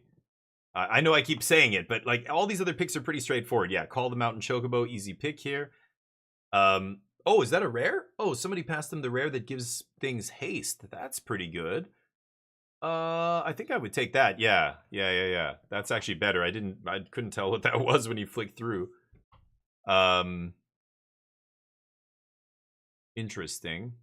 Yeah, he needs more removal. But anyway, I keep going back to that pick because I think that is the only, you know, the big pick that I think I would have done differently. All the rest of it's pretty straightforward. These last few cards don't really matter. He's not going to play any of this stuff. Yep, take whatever. Yeah, the artifact's very good. I've had very good experiences with that 6/5. Not only does it need to be blocked by 3, and it almost always is lethal along with the other creatures in your board the turn you attack with it. Oh, not bad. Getting an Ifrit back. Okay, it's playable. But it also comes back from the graveyard, Tony, and I know it's pretty obvious. It says right on the card, but so many people forget that. It's very resilient. In the late game, when you're playing against it, you're like, you have that removal spell for their big finisher, and you're like, wait a minute, but if I Sephiroth's Intervention this thing, it's just going to come back next turn? And like, oh my god. Remember, it comes back tapped, though, so you can't ambush anybody, but... yeah, garbage, white-red, common. White-red uncommon signpost last pick should tell you how good Boros is in this format. Okay, that was the last pack. Wow, the Summon Leviathan was a wild pick there, but the rest of it's pretty good. interaction. He's got both of the Gruul signpost uncommons. He's got good mana fixing. He's got a reasonable curve. Decent interaction. So I think this deck, Yeah. you know, is definitely Could very be solid. better. Again, we're Could gonna be see. better. It'll be fun to see whether or not he actually ends up playing that Summon Leviathan. If that was just a goof grab, we'll see. No, I'll A goof grab? Right now, let's take a look at the deck list here. Okay. And see if he's got that Leviathan. No, exactly. Thank you. The Omega and the Quistis are in there. I'm surprised to see Ring. Yeah, Omega's easy splash. Yes, both of those were the splashes. Ring is a shocker. But playing Ring of the Lucii to go a little bigger, yeah, it is a little bit expensive here. So Sandworm. The stage might not be particularly good, but I mean, how good would another suplex be? Exactly. Thank you, Paul. How good would another suplex be when you're splashing Quistis? Oh, dude, that guy fucked up. He made the genius play of passing Gladiolus and wheeling it. That was beautiful. But then the first pick, Whale. Fuck, man. You know you're not going to play that. You know that's a wild pick. I don't know. Could have had another suplex. That is so much more important for this deck. Another two mana play to affect the board that you can flash back later. Yikes. Anyway, very interesting. So again, even with the pros, like, you know, I wonder what they are going to say after the fact. I think a lot of people are probably going, whoa, dude, took the Whale? Holy shit. Because when he took it, I'm like, there's no way he's playing that card. Like, I don't know what kind of miracle has to happen for his mana to be so good that he, you know, what do you think you're going to get past a bunch of Fenrirs or a bunch of, you know, the legendary dog and your mana is just going to be beautiful? And like, not at the Pro Tour, right? Nobody's passing you that shit. So that's why it's just so greedy. Sure enough, it was a wasted pick and his deck is worse because of it. He could have had another actual really good 2 mana play. But anyway. Interesting. It's those kind of things, you know, and this is what I mean. The Pro Tour, they don't play perfectly, and it's easy to be an armchair quarterback here and sit here and, oh, you should have taken this, and blah, blah, blah. Because in hindsight, yeah, he didn't get it. But I was absolutely wrong about the Gladiolus. I still think, again, that was very risky, and he got lucky to wheel it, but man, just that's the kind of genius play I love to see. But then the Whale, like, what the fuck was that? So you go from, like, genius play to, I think, obvious mistake there. But, you know, pro athletes make unforced errors. It's just it's a hard ass game, right? Drafting is the hardest way to play Magic. Come on, show some Team Magic jank. Where they at? Show me Hamhawks. Show me Headology. Where's our crew? Where's Favretto? Who else is there? Numbskull? I don't even know who's there right now. Look at that giant. They playing Horde? Have you guys ever played Horde? The Magic variant? Oh, this is a rerun. Oh yeah, we already saw this clip, right? Sorry, what's up, Crispy? Can you get some insight in what the other players are building and then bank on the probability they would not need it? No. So what like you can kind of guess what people are right next to you might be playing because that's whose info is freshest, right? The person passing to you on the right, you're going to get more info from that person than anybody else at the table. 1, because they're right next to you, and 2, because they're passing to you 2 packs out of 3. They're passing to you in pack 1 and passing to you in pack 3. So that's the signal that matters the most. The signal you're sending to the left also matters, but it matters a lot less. The person to your left needs to pick up on the signal that you're sending that I didn't pass you a single black card or red card or whatever. And then in pack 2, ideally, you get rewarded. And then, you know, you continue passing them the color that you were passing them in pack 1, whether that's white or blue or whatever it is, right? So those 2 people are the ones that matter the most in terms of info, in terms of the signals you're receiving and the signals you're sending.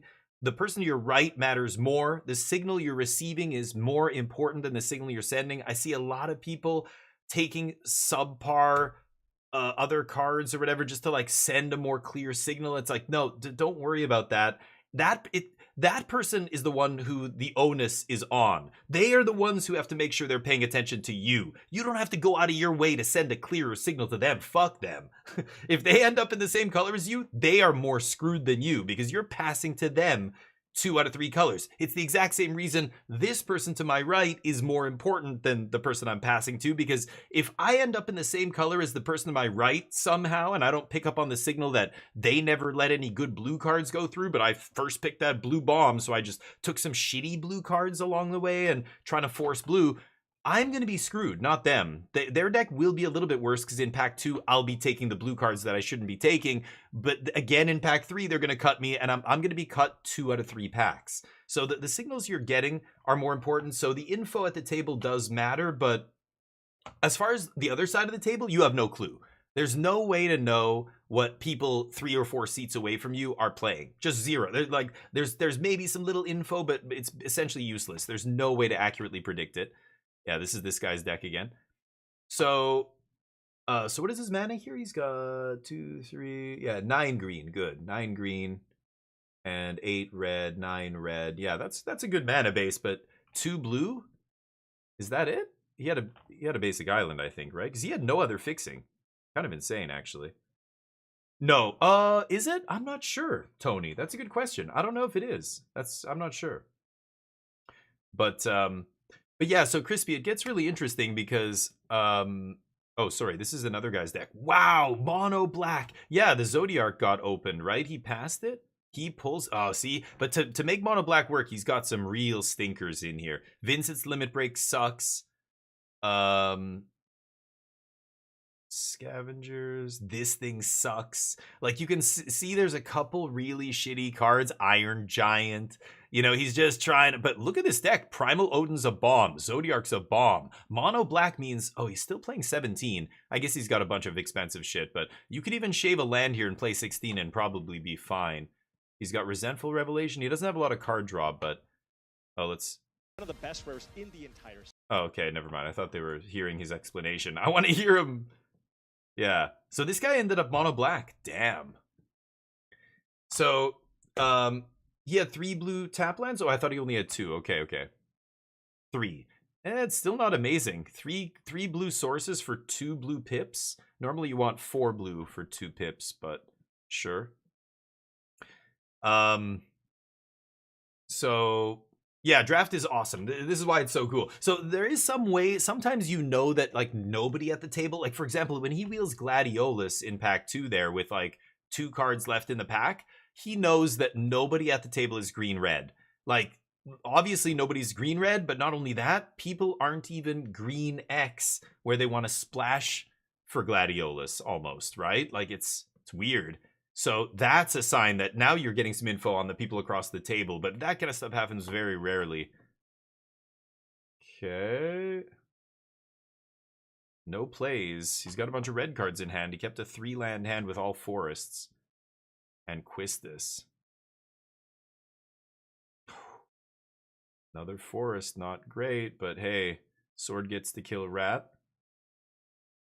I don't even know what Vincent's Limit Break does. He just deadly disputes in response. Nasty.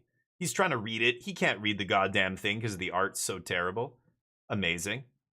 2 treasure. He can just untap into Primal Odin here, and that's going to be very... I mean, Primal Odin isn't killing anything, which kind of sucks, but he's setting up for the next turn I kill you. If you... Like, the other guy's got all forests. Yeah, it's kind of crazy. If he goes for Primal Odin here, he can actually kill the other guy next turn. And, oh, he drew Sephiroth? Oh, I didn't even realize he had Sephiroth in the deck. Wow. Okay. Okay, well, Sephiroth, Namazu Trader's in there, yeah. And he's got artifacts to sack to that thing, which is nice. Holy shit. Nice. The mono black deck. Looking good. The Deadly Dispute in response to the removal spell was beautiful there. That was ugly. Ugly for the opponent. Christian here. But Christian kept a risky hand. He's really going to lose this game because he didn't have access to red mana. Yeah. Sephiroth. GG. Scoop it up. Oh, another forest. He needed a land there, but God, he could not find a red source. Okay, well, that keeps him going a little bit here. The pack cycling back to you happened with every pack? Well, yeah, of course. So there's 15 or 14 cards in a pack now, and there's 8 people drafting. So my pack that I open, I take my first card, then 2, 3, 4, 5, 6, 7, 8, 9. When it gets back to me, pick 9, that's my first pack coming back.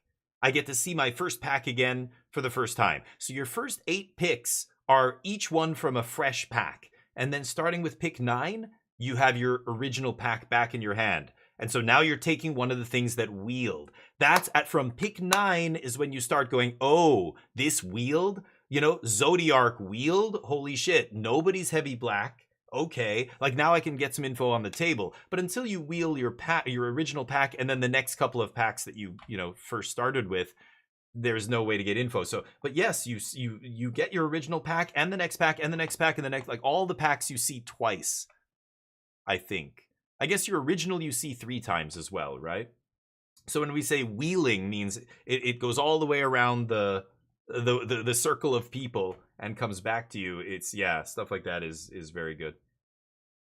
Oh, he had 2 blue-red Calyx. Okay, so we did have 4 sources. I was going to say, I don't think I saw an island, but I wasn't looking too carefully there. But so 4, that does make sense. That, okay, just making sure he knows what he's doing. I'm making sure that the lessons I'm imparting to all you, you know, I'm not saying, you know, many of you already know these things, but the things I'm trying to say as good fundamentals for draft, wind splashing and stuff, it's nice to see the pros adhere to those kind of heuristics as well, but sometimes they don't, and sometimes they first pick whale, and you're like, okay, am I bad, or is did that guy fuck up? I think that guy fucked up. But into the 5 damage spells in their mono red decks, sure.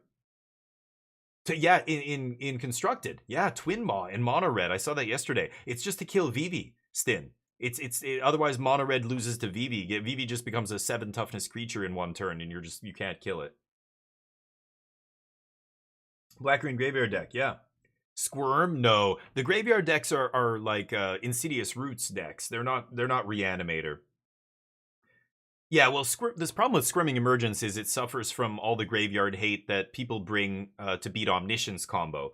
Like, think about it this way: you're in the same weight class as Mike Tyson, but you're not as powerful as Mike Tyson. So, like, if you could choose which boxer to play as, why would you play as the same weight class but worse? Like, you're playing the same strategy as the other better combo deck, but you're slower and worse. Like, you're less consistent. Squirming Emergent costs 3, but Squirming can't do anything by itself. You have to spend a bunch of other cards to fill your graveyard and then try and reanimate something. Omniscience can beat, you know, they can eat your whole graveyard, and then you can just kill their Rest in Peace, untap, or bounce their Rest in Peace, whatever, untap, and put another Omniscience in the yard and win the game. Squirming has to start all over again when the opponent, you know, eats your graveyard.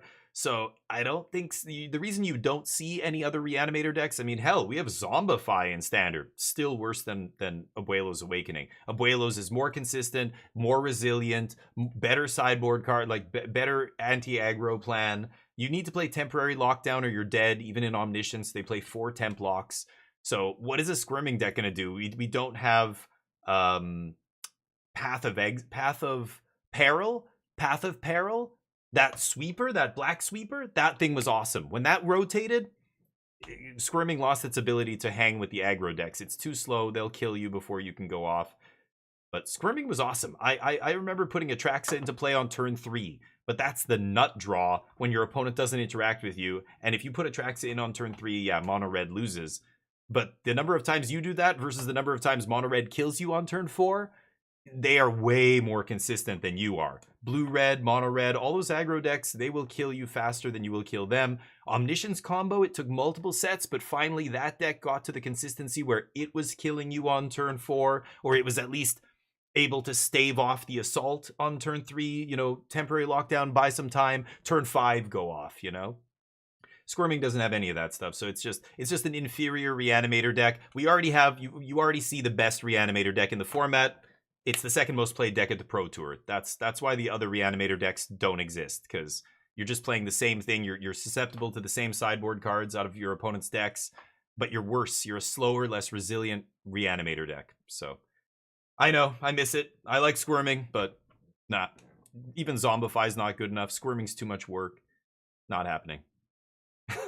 That's the reality. Sorry, it's the harsh truth. I know you don't like to hear it, but Magic when I was in high school, it would have gone so hard. Yu-Gi-Oh! Ruined my interest in card games. Yeah, Magic, oh, in high school, we were obsessed with it. There was a bunch of us that played it, but other people called us nerds. I never cared. I played a lot of sports and everything. I was friends with a lot of the groups at high school, all the cliques. I would go to the house parties. I had friends who were in bands, musicians. I had the jocks were all friends of mine. And the nerds, because I played Magic. I loved video games. But my nerd friends hated my jock friends. My jock friends hated my nerd friends. My musician friends hated all of them. They only liked other musicians. I don't know. Mengu posted they hated Vivi and there is a Dex. No kidding. Oh, really? Interesting. So yeah, I'd love to hear him expound upon that. But Vivi, I can tell that it's not an amazing card. Like, it's not a card you want to draw in every game in Blue-Red. And it's evidenced by the fact that they only play one copy. If it was a card they wanted to draw every game, even if it's legendary, you play 4. Look at Thalia. Look at like many, not Vraska, Glissa in Golgari, or I don't know. You know, Rafine. If it's that important, you play 4. They're playing 1. They're playing 2. Like it's just this extra kind of powerful card that sometimes takes over the game against the right deck. Other times it just dies. A 3-mana 0/3 that does nothing and just dies to cut down, or Doomblade, like Dimir Tempo crushes Vivi, right? So you can't play 4, and then if you draw multiples, it's a disaster. Once Vivi, if you untap with Vivi, you're almost never losing Vivi. Like, he's gonna win you the game, right? But if you lose, if they kill it and you traded down on mana, that is rough. Or traded down. So their removal spell is cheaper than Vivi. It feels bad, right? So yeah, it's he's good, but what I'm really interested in is the blue-red Cauldron deck. Agatha Soul Cauldron. Is it Cauldron with no Vivi, or sorry, with Vivi but no Corey Steelcutter and Monastery Swiftspear? Like, it's not an aggro deck. No Monstrous Rage. Oh no, they do play Rage though, just to pump Vivi, I think, right? Anyway, it's a different kind of deck. Seems really good against Omniscience because they've just got 4 Agatha Soul Cauldron, so game 1 is no longer just a buy for the Omniscience deck. That feels actually really sweet. When I was listening yesterday to Paolo Vito Damaderosa talk about it, he did say it was extremely difficult deck to play, but it's a very difficult deck to play against because it's very hard to know, like, what should I kill here? How should I sideboard against this deck? Like, he was saying this kind of stuff, and I was like, yeah, that is a great reason to play the deck. But he also said it's also very hard for the pilot to pilot that deck, 100%. So this is why a lot of people say, you should play the deck that you know well. Like, if a deck, let's say deck A is better than deck B, and let's say it's 10% better than deck B. This is, arbitrary, but if you are never 100% at playing a deck, right? When I play Omniscience Combo, I've played enough of it now that I'm probably playing it at about 80 to 90% capacity. Like, I'm playing it very close to perfect, but not perfect, especially on stream. But like at the RC, like I'm focused and I'm playing well, trying to play as well as I can. I'm probably playing it at 80 to 85% efficiency, let's say. A pro could play it at a higher level than me. Like, people who are much better than me might play it. John Finkel, after practicing a ton with it, might play Omniscience at a 95% level. Like not only is he playing a really good deck, but he's playing it perfectly, or as close to perfectly as you can play it. Versus a player who, if you play the deck A, which is 10% higher than deck B, but you only play it at a 70% like efficiency, like you're playing it at 70% of the potential of the deck, then you're going to be worse off than if you had just played deck B, where you play, deck B like the back of your hand. If you can play deck B at 90%, even though deck B and deck A are 10% different in terms of win rate, you're going to win more with deck B, even though on paper it's a better deck, because you're not going to be playing the best deck at maximum potential. You're not going to be playing it perfectly. If you can play a very difficult, very complicated deck, look at Krark Clan Ironworks. There's a reason Matt Nass was crushing GPs back to back to back with that deck, and other people were trying to copy him, and they were not winning as much as he was, because he knew the deck better than anybody else, and he played the deck at almost perfect level. So he was maximizing the potential of that deck and crushing. When other people tried to pick it up, they had to sit down and learn it. CFT Sock is the same thing. Playing Teamer Otters, after the last 2 Pro Tours ago, the last Standard Pro Tour, no, 2 Standard Pro Tours ago, when they played Teamer Otters, nobody could win with the deck. Did not do well, but they did well. Seth Manfield got top 8, or Javier Dominguez got top 8 with like blue black demons. All those pros after said their decks were really bad. they definitely played a suboptimal deck. But because they're so good, because they play those decks at such a high level, they can still do well. So, that's why people like Reed Duke will say, in Legacy or even Modern, where you might be playing the same deck for like 8 years. You probably know that deck so well that you should just stick to your deck and not play the new hotness that just came out because that new set dropped last week and there's a new card that everybody's playing. Like, just play the blue-black mill deck in Modern because that's all you play and you know it so well, or whatever it is, right? Because you're going to play that deck at a higher level. Like, you're going to play it at like 95% potential. And even though another deck might be better in a vacuum, you're going to play it worse. I love that, like, that stuff, that aspect of Magic. Like, I think, you know, a lot of players don't even consider, but it's a huge factor, and it's why other players say these kind of things, right? Play what you know. But Paulo's great. Yeah, if he likes it, it can't be so bad, right, Calix? Abs and Unut, sure, yeah. And if you feel great with it, you know the lines, and you know the matchups, you know exactly how you're sideboarding. Even when your opponents change their plan a little bit, you just know your deck so well. You know, okay, well, maybe I won't side in 3 of these this time. I'll only bring in 1. You know, it's these subtle decisions that the pros are the pros because they can play a lot of these decks at a very high level and learn quickly, like learn the ropes very quickly, a new deck, and play it at a high level. Like John Finkel is famous for this, right? Like, there's stories of him in the testing house where they'll sit down with him and go, okay, here's the deck that so-and-so said is one of the best decks in Modern. He's never played it before. He'll literally look at some of the cards, ask a couple questions, and then they'll play a few test games, and right away, as soon as they're playing the test games, he's just like comboing off. Like, he intuitively knows what the deck is supposed to be doing and which cards matter, and like, you know, that's crazy. That's like, you know, world-class, best of all time kind of level. You know, I'm obviously nowhere near something like that. It takes me a while to learn a deck, but I know that I can get proficient at a deck with enough reps, right? And that's really all it is. Practice. Hard work is most of it. Talent, you need less talent than you do a good work ethic and discipline and stuff to be good at Magic. The players who are lucky enough to have good work ethic, good discipline, and the talent end up being the best players in the world. You know? Bob Maher's on Omni. Nice. So he's doing well then. You're a unicorn, Courtney? Sign me up for Hall of Fame. You can get a 40% win rate with any deck. There you go. Yes, exactly. 40% win rate with anything. 40% of the time, I win every time. Got him.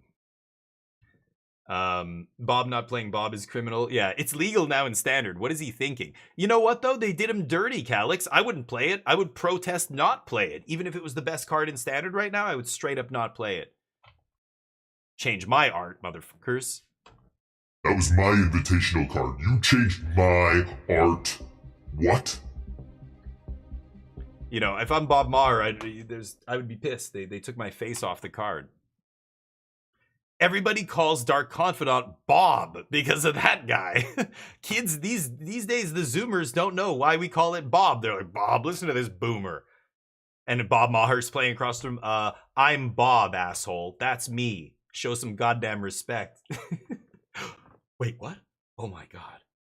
They're all cowed into... No, kids these days be like, yeah, I don't care, old man. These guys seem excited. Finkel's like MJ Kobe in one. I mean, he's like one of those players. I think he's more like MJ than Kobe. Kobe had the crazy work ethic, right? Like crazy professionalism and just like dedication, discipline. Like there's stories about Kobe, like, you know, at like Dream Team USA 1990, whatever. And he's like waking up at 6 a.m, getting all the team out of bed. Like, come on, we're training. And they're like, we're going to kick everybody's ass. We don't need to practice. And he's like, I don't give a shit. He's like in the gym 8 hours a day, like shooting hoops, like practicing, doing drills. Like it was crazy to hear stories about his work ethic. MJ was just crazy talent, like natural talent, right? He did not have the work ethic that Kobe did. Kobe beef. Kobe was nuts. He had that hardcore. And so there's Magic equivalents to that. There are players who just like grind and put in the reps and practice. They know maybe they're not the most talented, but they get there through hard work. You can get there. And they have enough talent. I'm not saying they're talentless, but they have enough talent to be good at the game. But then the hard work makes up for the maybe gap in terms of somebody who's like a John Finkel or whatever.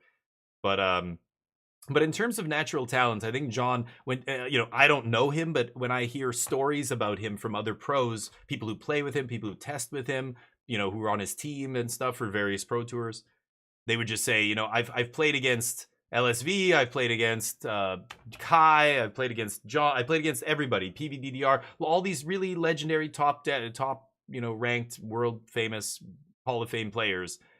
But John is different. They'll be like, when you play against John, it feels like he knows exactly what you have every game, and he's just finding a way to, all he has to do is just draw, like he knows exactly what he's looking for. He knows he's seeing 5 turns ahead every time I play. He's so, everybody, all these other pros say he's so intimidating to play against. And it's not because he stares at you like Phil Ivey in poker gives you that like crazy eye, but it's more like it feels like he just has an answer for everything. He knows he's like seeing 3 turns ahead, and you're not. Like he's playing like on another level than you, and you're getting outclassed. Even if it looks like he doesn't have it, you're always like, how is he?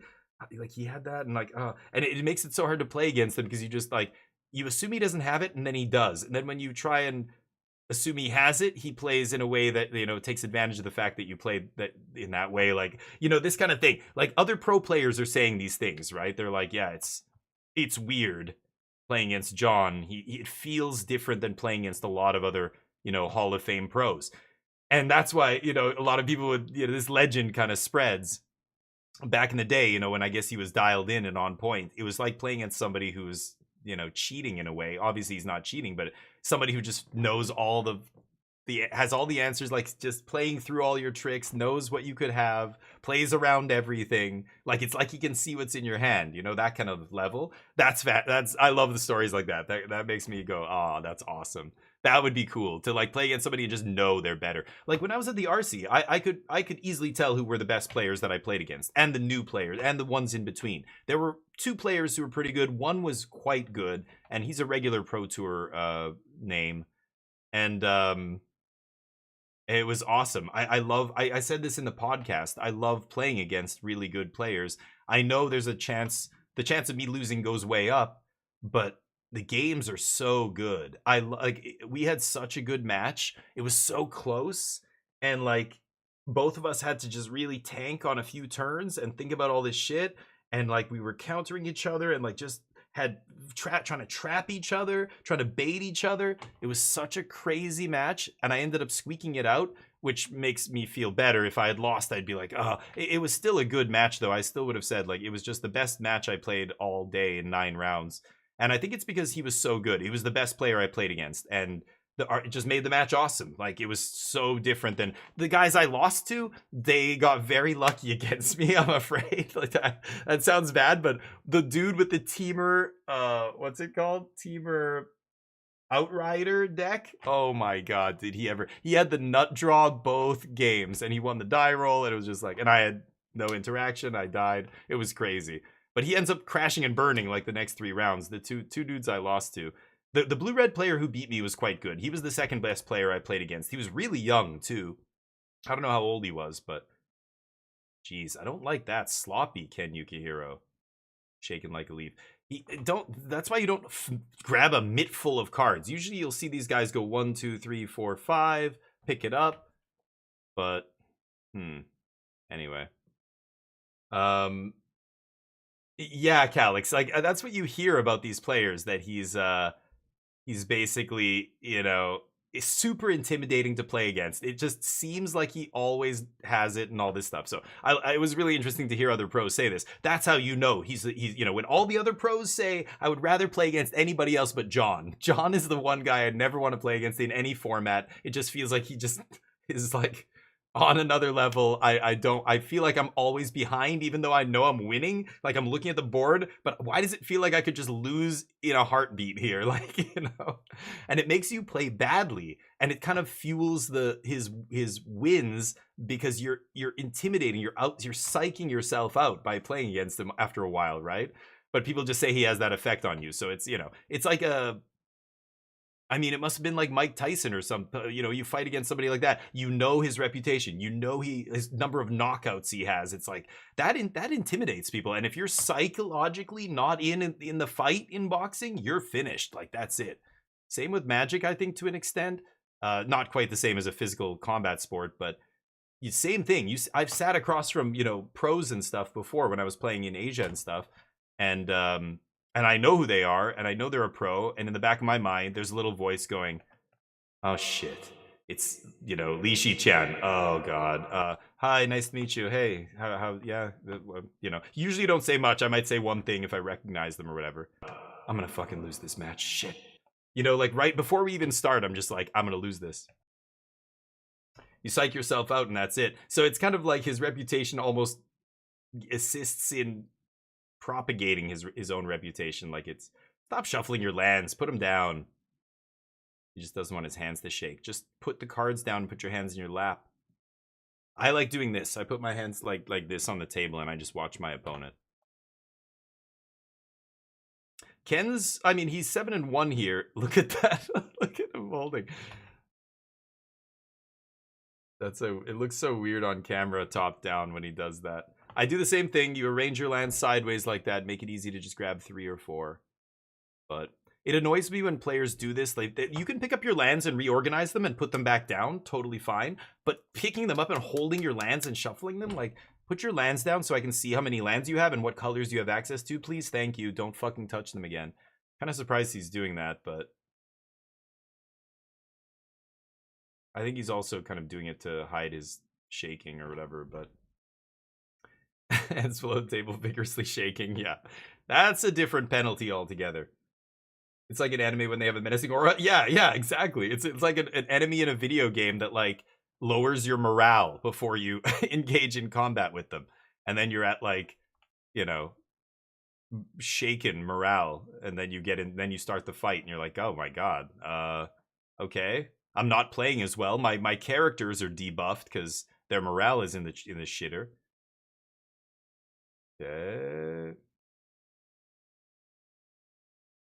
Yeah, dude needs to stop shuffling his lands. I think that's very annoying.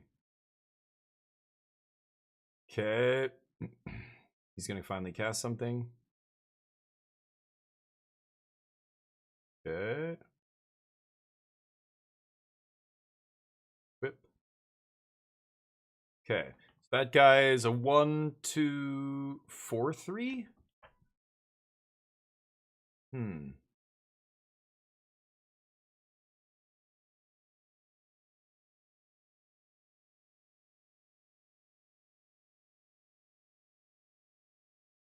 The other guy's got 4 cards in hand. Feels pretty good for the other guy here. What is he flipping? Oh, that's the, yeah. So if the creature that he named with the general dies, then he flips the general. Who did he name? He named the middle creature, I guess? Not even sure.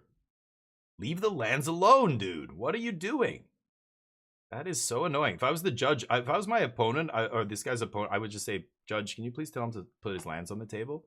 I need to know at all times how much mana you have available, etc. Come on, dude. Okay, kills that guy, flips the general, spends the 5 mana to kill the token. Yeah, that's who I thought he named. So general flips. I can't remember the back side of that card, what it does. I know the front side's ETB -2/-2 to everything except the creature you name. But, yeah.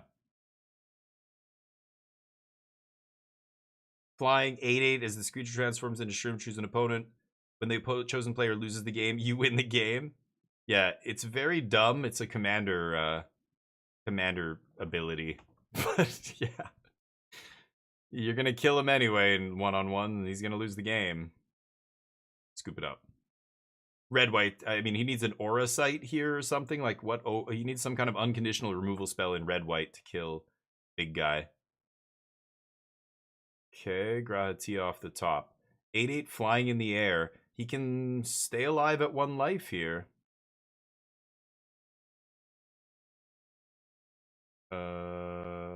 Oh, combat tutorial. That's 9.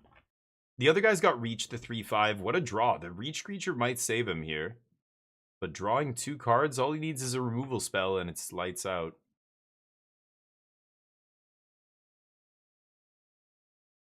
Tap land, no removal. Okay, eat Grahatia. I would swing with Lock Cold too, but maybe he's saving it. Oh, draw 4. Scoop it up, Ken. Oh, Ultimecia. Nice deck. Esper, beautiful. Splashing white for removal? Interesting. Ooh, the flipped bomb rare. Now we saw that rare go by the guy who we were watching, right? Is it the same pod? He passed it to the left, the 5-mana rare.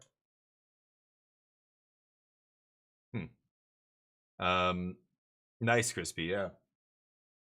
Got the job done.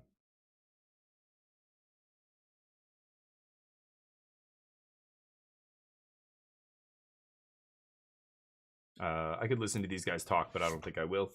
Anyway, yeah, it's really interesting. I love watching pros play. Even just, I love real life Magic. It's something that I think a lot of players who come up on Arena don't really experience. And then once they finally do play, you know, you start to get better at managing the board, managing your lands, like physical object. Like these are physical objects now that you have to like actually place in such a way that you can see them all easily at a glance, like get all the information without digging. The last thing I want to do is see my give my opponent the information about what's going through my head. So when I pick up my graveyard and look at all my cards and then put it down and then take my turn, it's pretty obvious what I'm doing there, right? When I ask my opponent, how many cards do you have in hand? How many graveyard? What's in your graveyard? Like I should be able to see all those things without having to ask, because otherwise I'm giving away info and it's not fair, right? But yeah.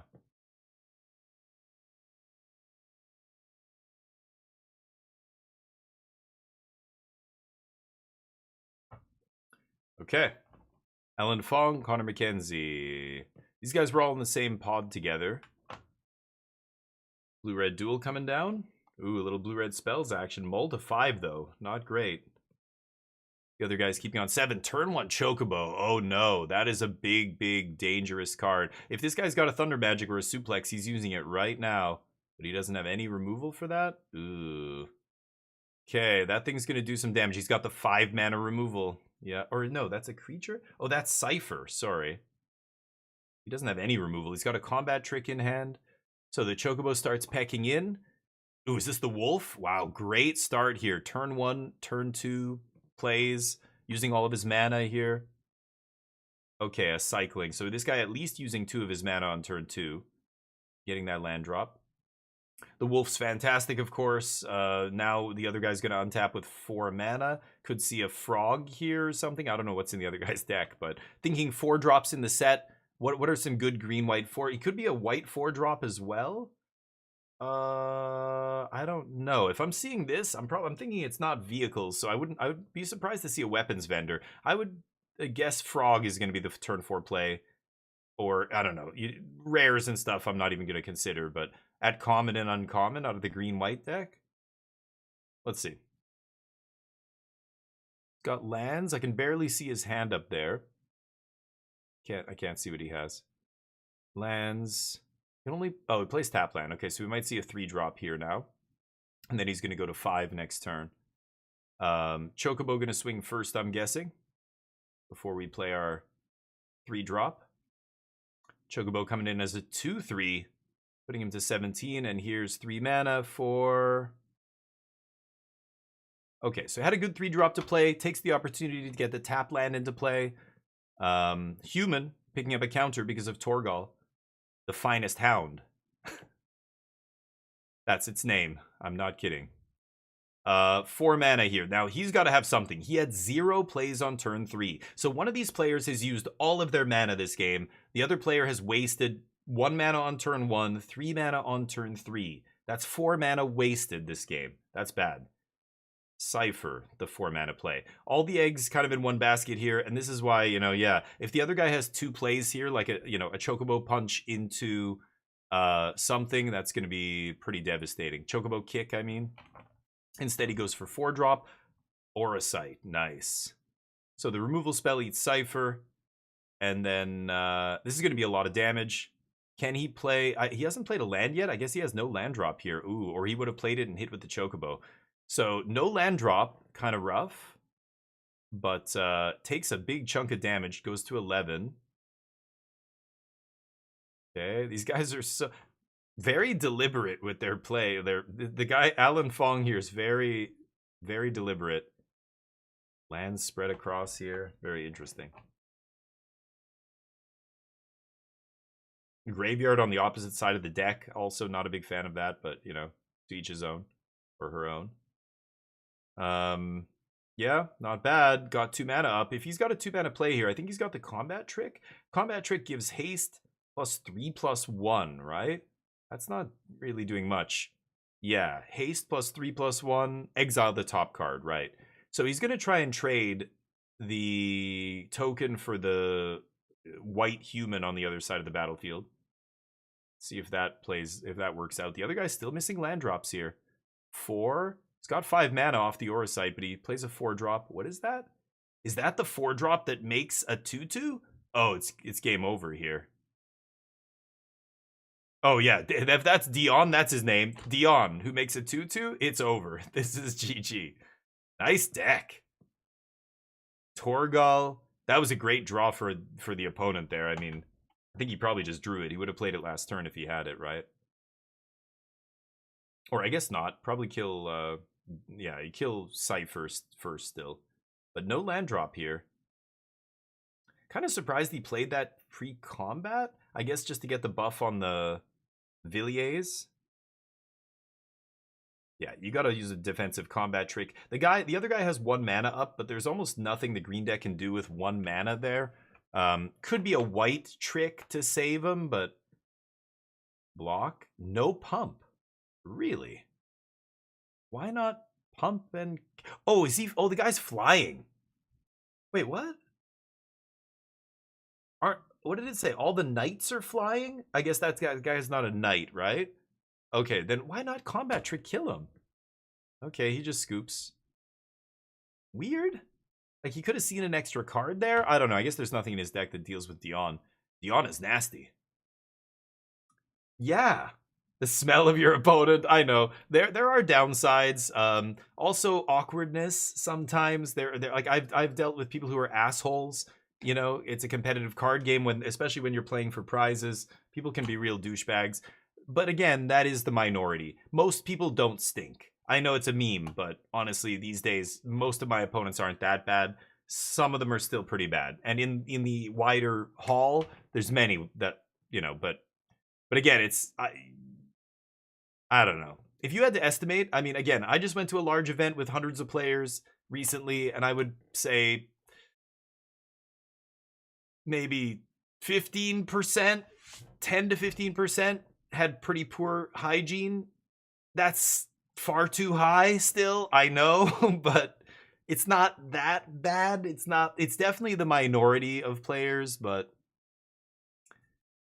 yeah, we all know. It's not called Magic the Lathering for a reason. We save money on soap. But you know, yeah. I know what you mean though. But I love, yeah, the feel, I just love handling physical. It's like why I like playing board games still. I really enjoy board games and moving pieces around a board. That's fun for me. I don't know. Digital is fun, but you know, pointing and clicking with a mouse is far less satisfying than removing your opponent's pieces from the fucking board. Get that? You know, it's like chess, right? Feels great. Feels like I'm actually killing something. It's my ancient lizard brain, that primal DF16 hunter skills from my caveman ancestors. I'm still getting that all these centuries, millennia later by clicking on stuff and picking up a little wooden piece off the board. Ha! Urgh. That's the equivalent of defeating my opponent in the Colosseum in a gladiator bout. You know what I mean. Shuhei Nakamura sighting. Oh, in the crowd? I'm still looking for Ham in those guys. I'm looking for any Team Magic Jank member, but I don't see any. Love the friendly wave. People are people are good. Everybody, my experience with my opponents, I didn't face a single asshole. Even the best of them, I told you about that one player who I think was head and shoulders above everybody else I played. Super nice, super cordial, just like chill, you know, very clear that it's all business, like doesn't want to talk about, I don't care about your personal history. Like I pulled out the tokens, I gave him a couple of my Thopter tokens, you know, and said, hey man, like you were the best player I played today, here, come check out my channel, come say hi sometime. He's like, oh cool, yeah. Oh, I think he actually said he thought he heard of me, and I was like, what? Shut the fuck up. No, you haven't. But he said, yeah, I think I've seen your stream before. I'm like, oh damn. I'm like, okay, well, cool. Nice. Gabe 6 and 3, but all these people were super nice, even the competitive. But you know, you go to your local game store, yeah, it's usually the dudes who are not super good but who think they are that are assholes. Like they think they're better than they are, or they, I don't know, they like lording it over. They're the local end boss at the local game store kind of player, right? Yeah, Sean Goodard. In draft, 71% in draft. Yeah, awesome limited player. Had the best limited record over the last few Pro Tours, I think. Something like that. This dude and Jason Yee. The Dunning-Kruger effect, precisely, yeah. Learned all the flourishes, cool. I don't know what that means. Like combat tricks? What are flourishes? But I can't bag, I can't. I've got to stop soon, guys. I do have to get ready to go. I have to go early. Old people, man. It's my uncle's 70th birthday. I, you know, love my family. Can't wait to see them all again. But dinner's at 4 p.m.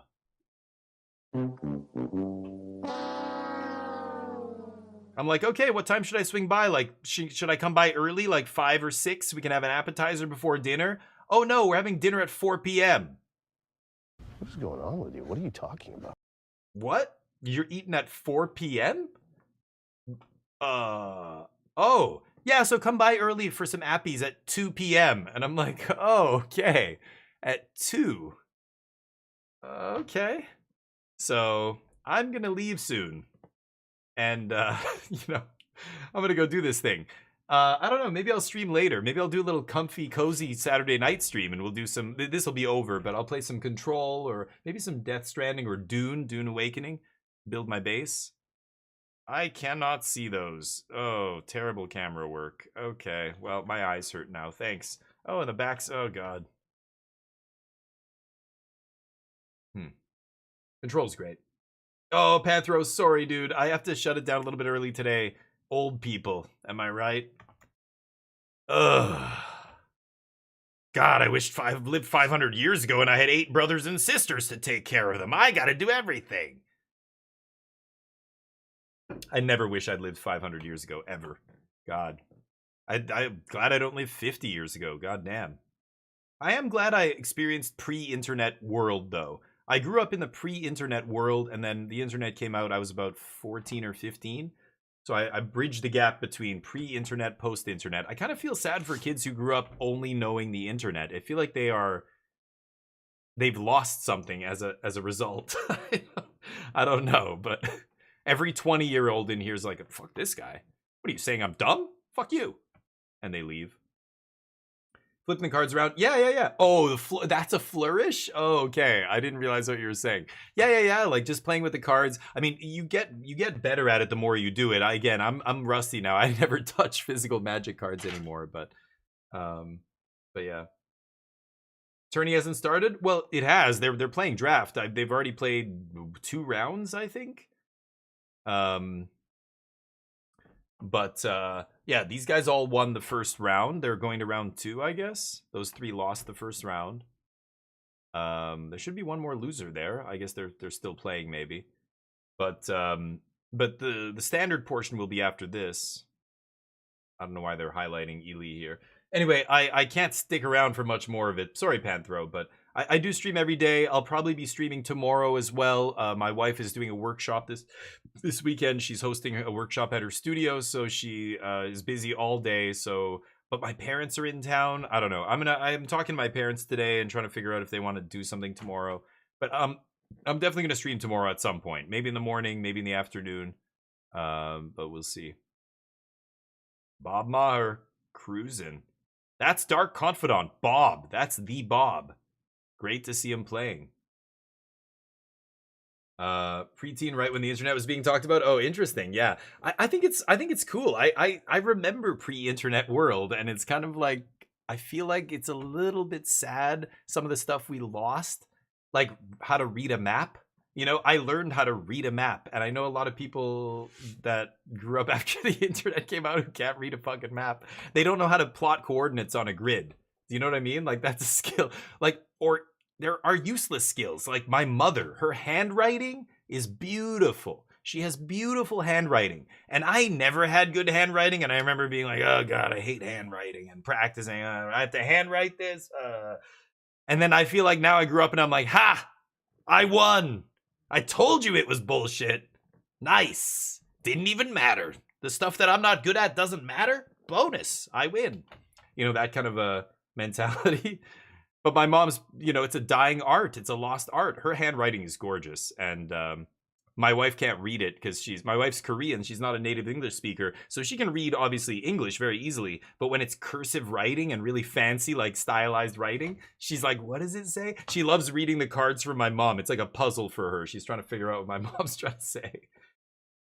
Oh, maybe Panthro. I didn't even think about that. Yeah, Bob's cards back in standard with Final Fantasy. That's kind of funny. I never even thought. I don't think it has anything to do with that, but he's a Hall of Fame pro. So basically that means he has a standing invite to every pro tour. If him or any Hall of Fame pro wants to play in the pro tour, they don't have to qualify. They don't have to play like an RCQ and then the RC and then the, you know, or the Magic Online Mox Championship or any of that shit. They just go, I'm coming, and the Wizards is like, all right, we'll sign you up. That's it. So cursive, you know what I mean? The like handwriting. Yeah, you guys know what I'm talking about. What's that exactly? Like it's funny when it's like weed, right? I remember when my parents got very upset at me when they found out that I, you know, had smoked weed before. You know, this is when I was like 17 or whatever, 16. And I kept telling them it's less bad for you than alcohol. It's not a big deal. It should be legal, you know. And my dad and mom are just like, no, like drugs are bad, like, you know, old school.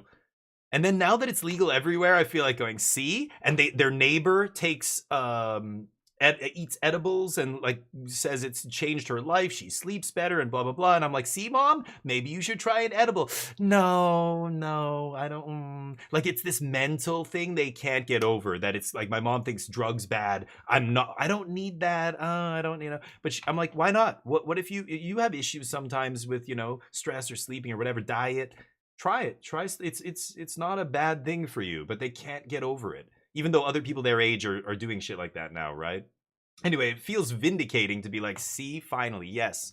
People are waking up to this being, you know, like when I was a kid, it was all booze. And I remember getting drunk and trying to buy alcohol when I wasn't old enough and, you know, all this shit. When you're young, you want to experiment with alcohol. So many hangovers and getting sick and having friends die from drunk driving. Having friends die from getting wasted and taking too many drugs and dying in their sleep. A guy I went to high school with. I don't know what he took that night, but these were the kind of guys, you know, we used to smoke weed, drink mushrooms, acid, like whatever, just a whole bunch of shit. And the bad cocktail killed him. He just didn't wake up. He was like 21 or something when he died. It's crazy. I know his brother still. His older brother was a friend of mine for years after that. But anyway, yeah, if weed was legal, maybe, I don't know, maybe that kind of stuff wouldn't have happened. But who knows? If you don't know you're in Gen Z, yeah, cursive writing. No, I think Jub was just joking. He's being sarcastic because it's like, yeah, what about it? Beckstrom's a great dude. Red, black, like those kind of colors. I love all the spell themes going on. I don't know what his rating, his rank is. Kind of limited. I feel very comfortable in this format playing any colors. So really, to me, it's just like I'm just gonna take the best possible. He's baked. First couple picks, and then once we get into that, like he's baked. Speaking of smoking weed, he just took a big bong rip and he's like, what? They want me to do an interview right now. Hold on. Oh fuck. They want me to do. Hold on. Do you have cologne? Do you have a bottle of cologne? Okay, they want to do an interview about what? Oh, limited. Okay, I can do this. Just go up there and here he is. Look at his eyes. Beckstrom seems like a great dude. I'm being dumb with him, but Beck's like, that's how I play Magic all the time, bro. Same here. I love playing Magic when I take a puff. It's great. But Flask, I guess so. But usually the eyes bloodshot, like his eyes look really bloodshot and stuff. There, that's usually a thing with weed. It literally affects the capillaries in your eyes and stuff, right? To make you that's what makes you look kind of your eyes are you know a little bit pink or color glazed, whatever people say. But drunk is a different thing. He doesn't look like he's drunk, but you're right. Who knows, Stoic? Some people are probably, taking some, like there are people who are functional alcoholics, right? They always have a big mug with them, a water thing or whatever. And I have a water thing as well. Like, you know, a lot of people have it and it's just water. I swear there's no vodka in this. Oh God, it's just water. I swear. But some people do. I worked with a guy like that who everybody kind of knew. It was no big secret in the office that he was, you know, an alcoholic. He was very good. Like once you live a life like that, decades of hiding your drinking, you become so good at it that nobody can tell when you're drunk. Nobody can tell when you're drinking. Like your even your breath. He's always chewing gum and he's always, you know. And he always smells good and whatever. Like a lot of that stuff is to cover like alcohol smell, or I don't know. He learns how to mix it so that his drink, his mug doesn't smell like booze.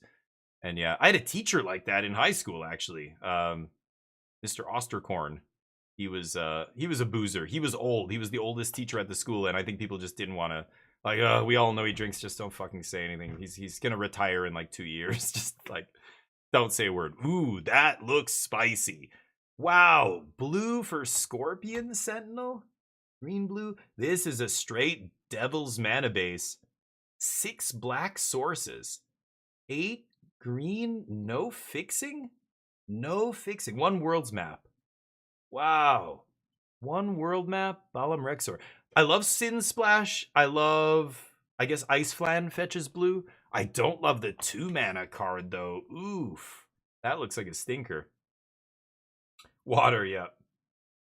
You feed that dude a carrot with your palm flat, you don't have your fingers up? What? Because it's, yeah. He's got some chompers. Weed is a great stress management. Sure. Yep. Yeah. My brother takes not THC but CBD oil and stuff to sleep better. People with sleep issues, diet issues. I mean, we literally give it to people who have cancer, who are recovering from chemotherapy, like one of the most devastating diseases. What makes them feel better than any other drug? Well, this thing's not a drug, it's just a plant, and it makes them feel great. That's better than giving them some fucking opioid or something that's going to make them addicted in like 2 weeks. Scary. These are limited decks, Panthro. These are draft decks. Like I said, they just started drafting. So this is the 2nd round of their draft. But yeah, so it's not constructed. So these were decks that they built out of 24 packs at the table going around. Oh, they're wrong, Crispy. I think people don't understand why it's actually that is the best part of Magic. Not only are they wrong, they've got it totally backwards. They just don't understand the game at a deep enough level to know why that's true. That's the real answer. They're not going to like to hear that if somebody, did say that, but the mana system in Magic is the greatest aspect of the game. It's also the most frustrating. So a lot of players who get fucked by the variants, who don't understand balance between mana and non-mana spells in their deck, they get hosed. When you get mana screwed, when you get mana flooded, those are the games where you go, I hate this game. I hate the mana in Magic. They're being results based, and it's actually the best part of Magic. It's what makes it exciting, unlike a game like Hearthstone or Legends of Runeterra or Eternal or all these other games where you get mana at a very set pace. In Pokemon or in Hearthstone, it's energy or whatever they call it, the resource that you're using to play your cards. You're always getting at a set rate, so you can plan accordingly. It's the variance is what makes Magic more exciting than those games. It's what leads to crazy top decks and all this kind of stuff later. It's the best part of the game. It's the genius of the game. No other game has a system like that, and that's why Magic is the best of all of them. So the people who don't like it just simply don't understand it, and they are being results based. When they lose to Mana Screw, Mana Flood, they're getting pissed. You just have to sit down. Even the most finely crafted mana base, yes, you can still get mana screwed. Learn how to keep and mulligan properly. That will mitigate how often you get mana screwed, mana flooded. Again, even when you do everything right, there's still going to be a percentage of games where that happens, but that is not a bad thing. You just have to play a lot. If you play one game of Magic and you get mana screwed, it feels bad. Play another game. Have a mulligan rule with your friends where you can look at the commander mulligan rules. They're very, very flexible with that, right? Free mulligans and this stuff. 1 free mulligan, whatever it is. I think The mana aspect of Magic is the best part of the game, but no, it's been on for a couple of hours, Nano. Almost 2 hours now. Yeah. Yeah. Mitigate the variance with tutors. Oh, I mean, sure, yeah. Now we're talking, like, it depends on what kind of format you're playing. And I mean, standard, you can't do that, but yeah, sure. Cycling cards. I mean, just even in limited, understanding that 17 lands is appropriate. I've played against people who insist that 20 lands is the best because they always get mana screwed. That was their excuse. And I'm like, you are wrong. Like, you're mathematically wrong here. You're just being very results based because I get it. You got mana screwed a couple games. Maybe you should have mulliganed that 2-land hand. Maybe you should have. How many 2-mana plays did you have? How many? What is your curve like? All of that stuff affects how often you get mana screwed, mana flooded. Should you play less lands because you have a bunch of card draw? No, you should play more lands, but you're not good enough at the game to understand that yet. Maybe someday you'll understand that, and then at that point you'll understand why the mana system is great in Magic. It leads to all these interesting decisions and deck building conundrums. Like, how many lands do I put in my deck? Well, what's your curve? How many cycling cards do you have? Do you have a bunch of card draw? When I first wrapped my head around that concept, a lot of players still don't understand. The more card draw you have, you should play 18 lands instead of 17. Why? Because you're not going to get flooded. You have all this card draw. The card draw will make sure you don't get flooded. You just have to be able to cast your spells. When I draw 3 cards, I want to be able to cast all of them by the next turn or whatever. But if I'm choked on mana and I need to kill my opponent's card and keep killing mine, I can't draw cards, I'm going to be screwed. I would rather have more land with more card draw because I know that I'm not going to get flooded. I have all this card draw. When you start to understand that kind of concept, you hear good players say these things and you go, oh, yeah, right. In my head, I thought, oh, I have 3 divinations. I can cut a land because I have all this card draw to find the land. You're going to get stuck on 2 land and you're not going to be able to divination. Or if you divination, you're not going to be able to draw a land and keep playing spells. The more cards I draw, the more mana I need to play all these spells. You should be playing more land, not less. But it's not intuitive. And then, people build their decks not great, and then they complain about variance. And you're like, well, variance is always a part of this game, but you can definitely mitigate it by not making mistakes. You're doing things wrong here. You're playing too many lands. You're not playing enough lands. You're playing not enough colors for that splash source. You shouldn't be splashing a double colored spell, etc., etc., etc. And people complain about not getting their double blue for their splash color, and I'm here going, you shouldn't be splashing the double blue card, homie. What the fuck are you doing? It's not the game that's the problem here. You're not good enough to understand why you're losing here, so you're blaming it on variance. It's not. Why do you think the same pros win so often? They're just the luckiest people in the world. Variance? No. They're making none of the mistakes that you're making. You know what I'm saying? That's the reality. Magic mana system's fantastic. Ooh, this mono black deck is filthy. He's got the Zodiark going. That card is bananas. Indestructible. It's growing bigger and bigger. Gross. But you can get good at limited Panthro. You just have to watch and understand these things. Listen to people like me talk about this, or players better than me.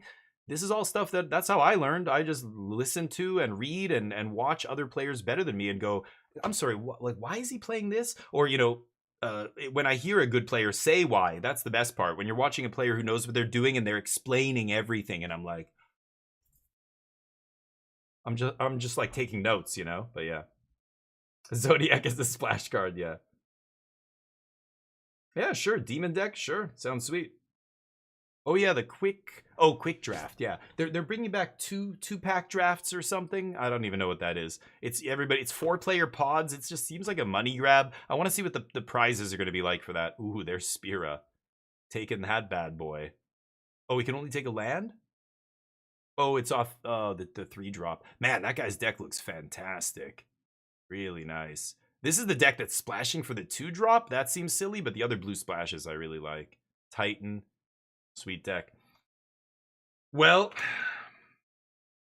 I got bad news. I gotta go to a 70-year-old's birthday party. But you guys are gonna be in good hands because there's a lot of great people playing Magic right now. Arstall? Let's give Arstall some love. He's drafting. BO1 Final Fantasy? Hell yeah. Arstall's a good dude. Haven't rated him in a while. Haven't seen him on in a while. So get to give him some love here. And give him a follow if you haven't already. He's a great dude. Good Magic player. Loves Limited. I'll be back very soon. I'm gonna be. I might stream later today, but probably not. I think I'm almost certainly gonna stream tomorrow. But stay tuned on the Discord. I'll post the schedule and I'll let you guys know if I'm streaming or not tomorrow. I want to play some other games. Today's normally when we don't play Magic, but I'm gonna, I wanted to watch the Pro Tours, so we'll play some more Magic. On Monday, we're gonna be playing all week. We play every single day, as you know, Monday to Friday. But a lot of other games, so gonna get into some other stuff tomorrow and maybe later on tonight. Stay tuned. Otherwise, have a great weekend. Thank you guys so much for hanging out. I love chatting. I love all the questions. Boomer party, I know. Thank you guys. Have a great weekend. Join me tomorrow if you got nothing to do on a Sunday. Otherwise, I'll see you next week. Peace.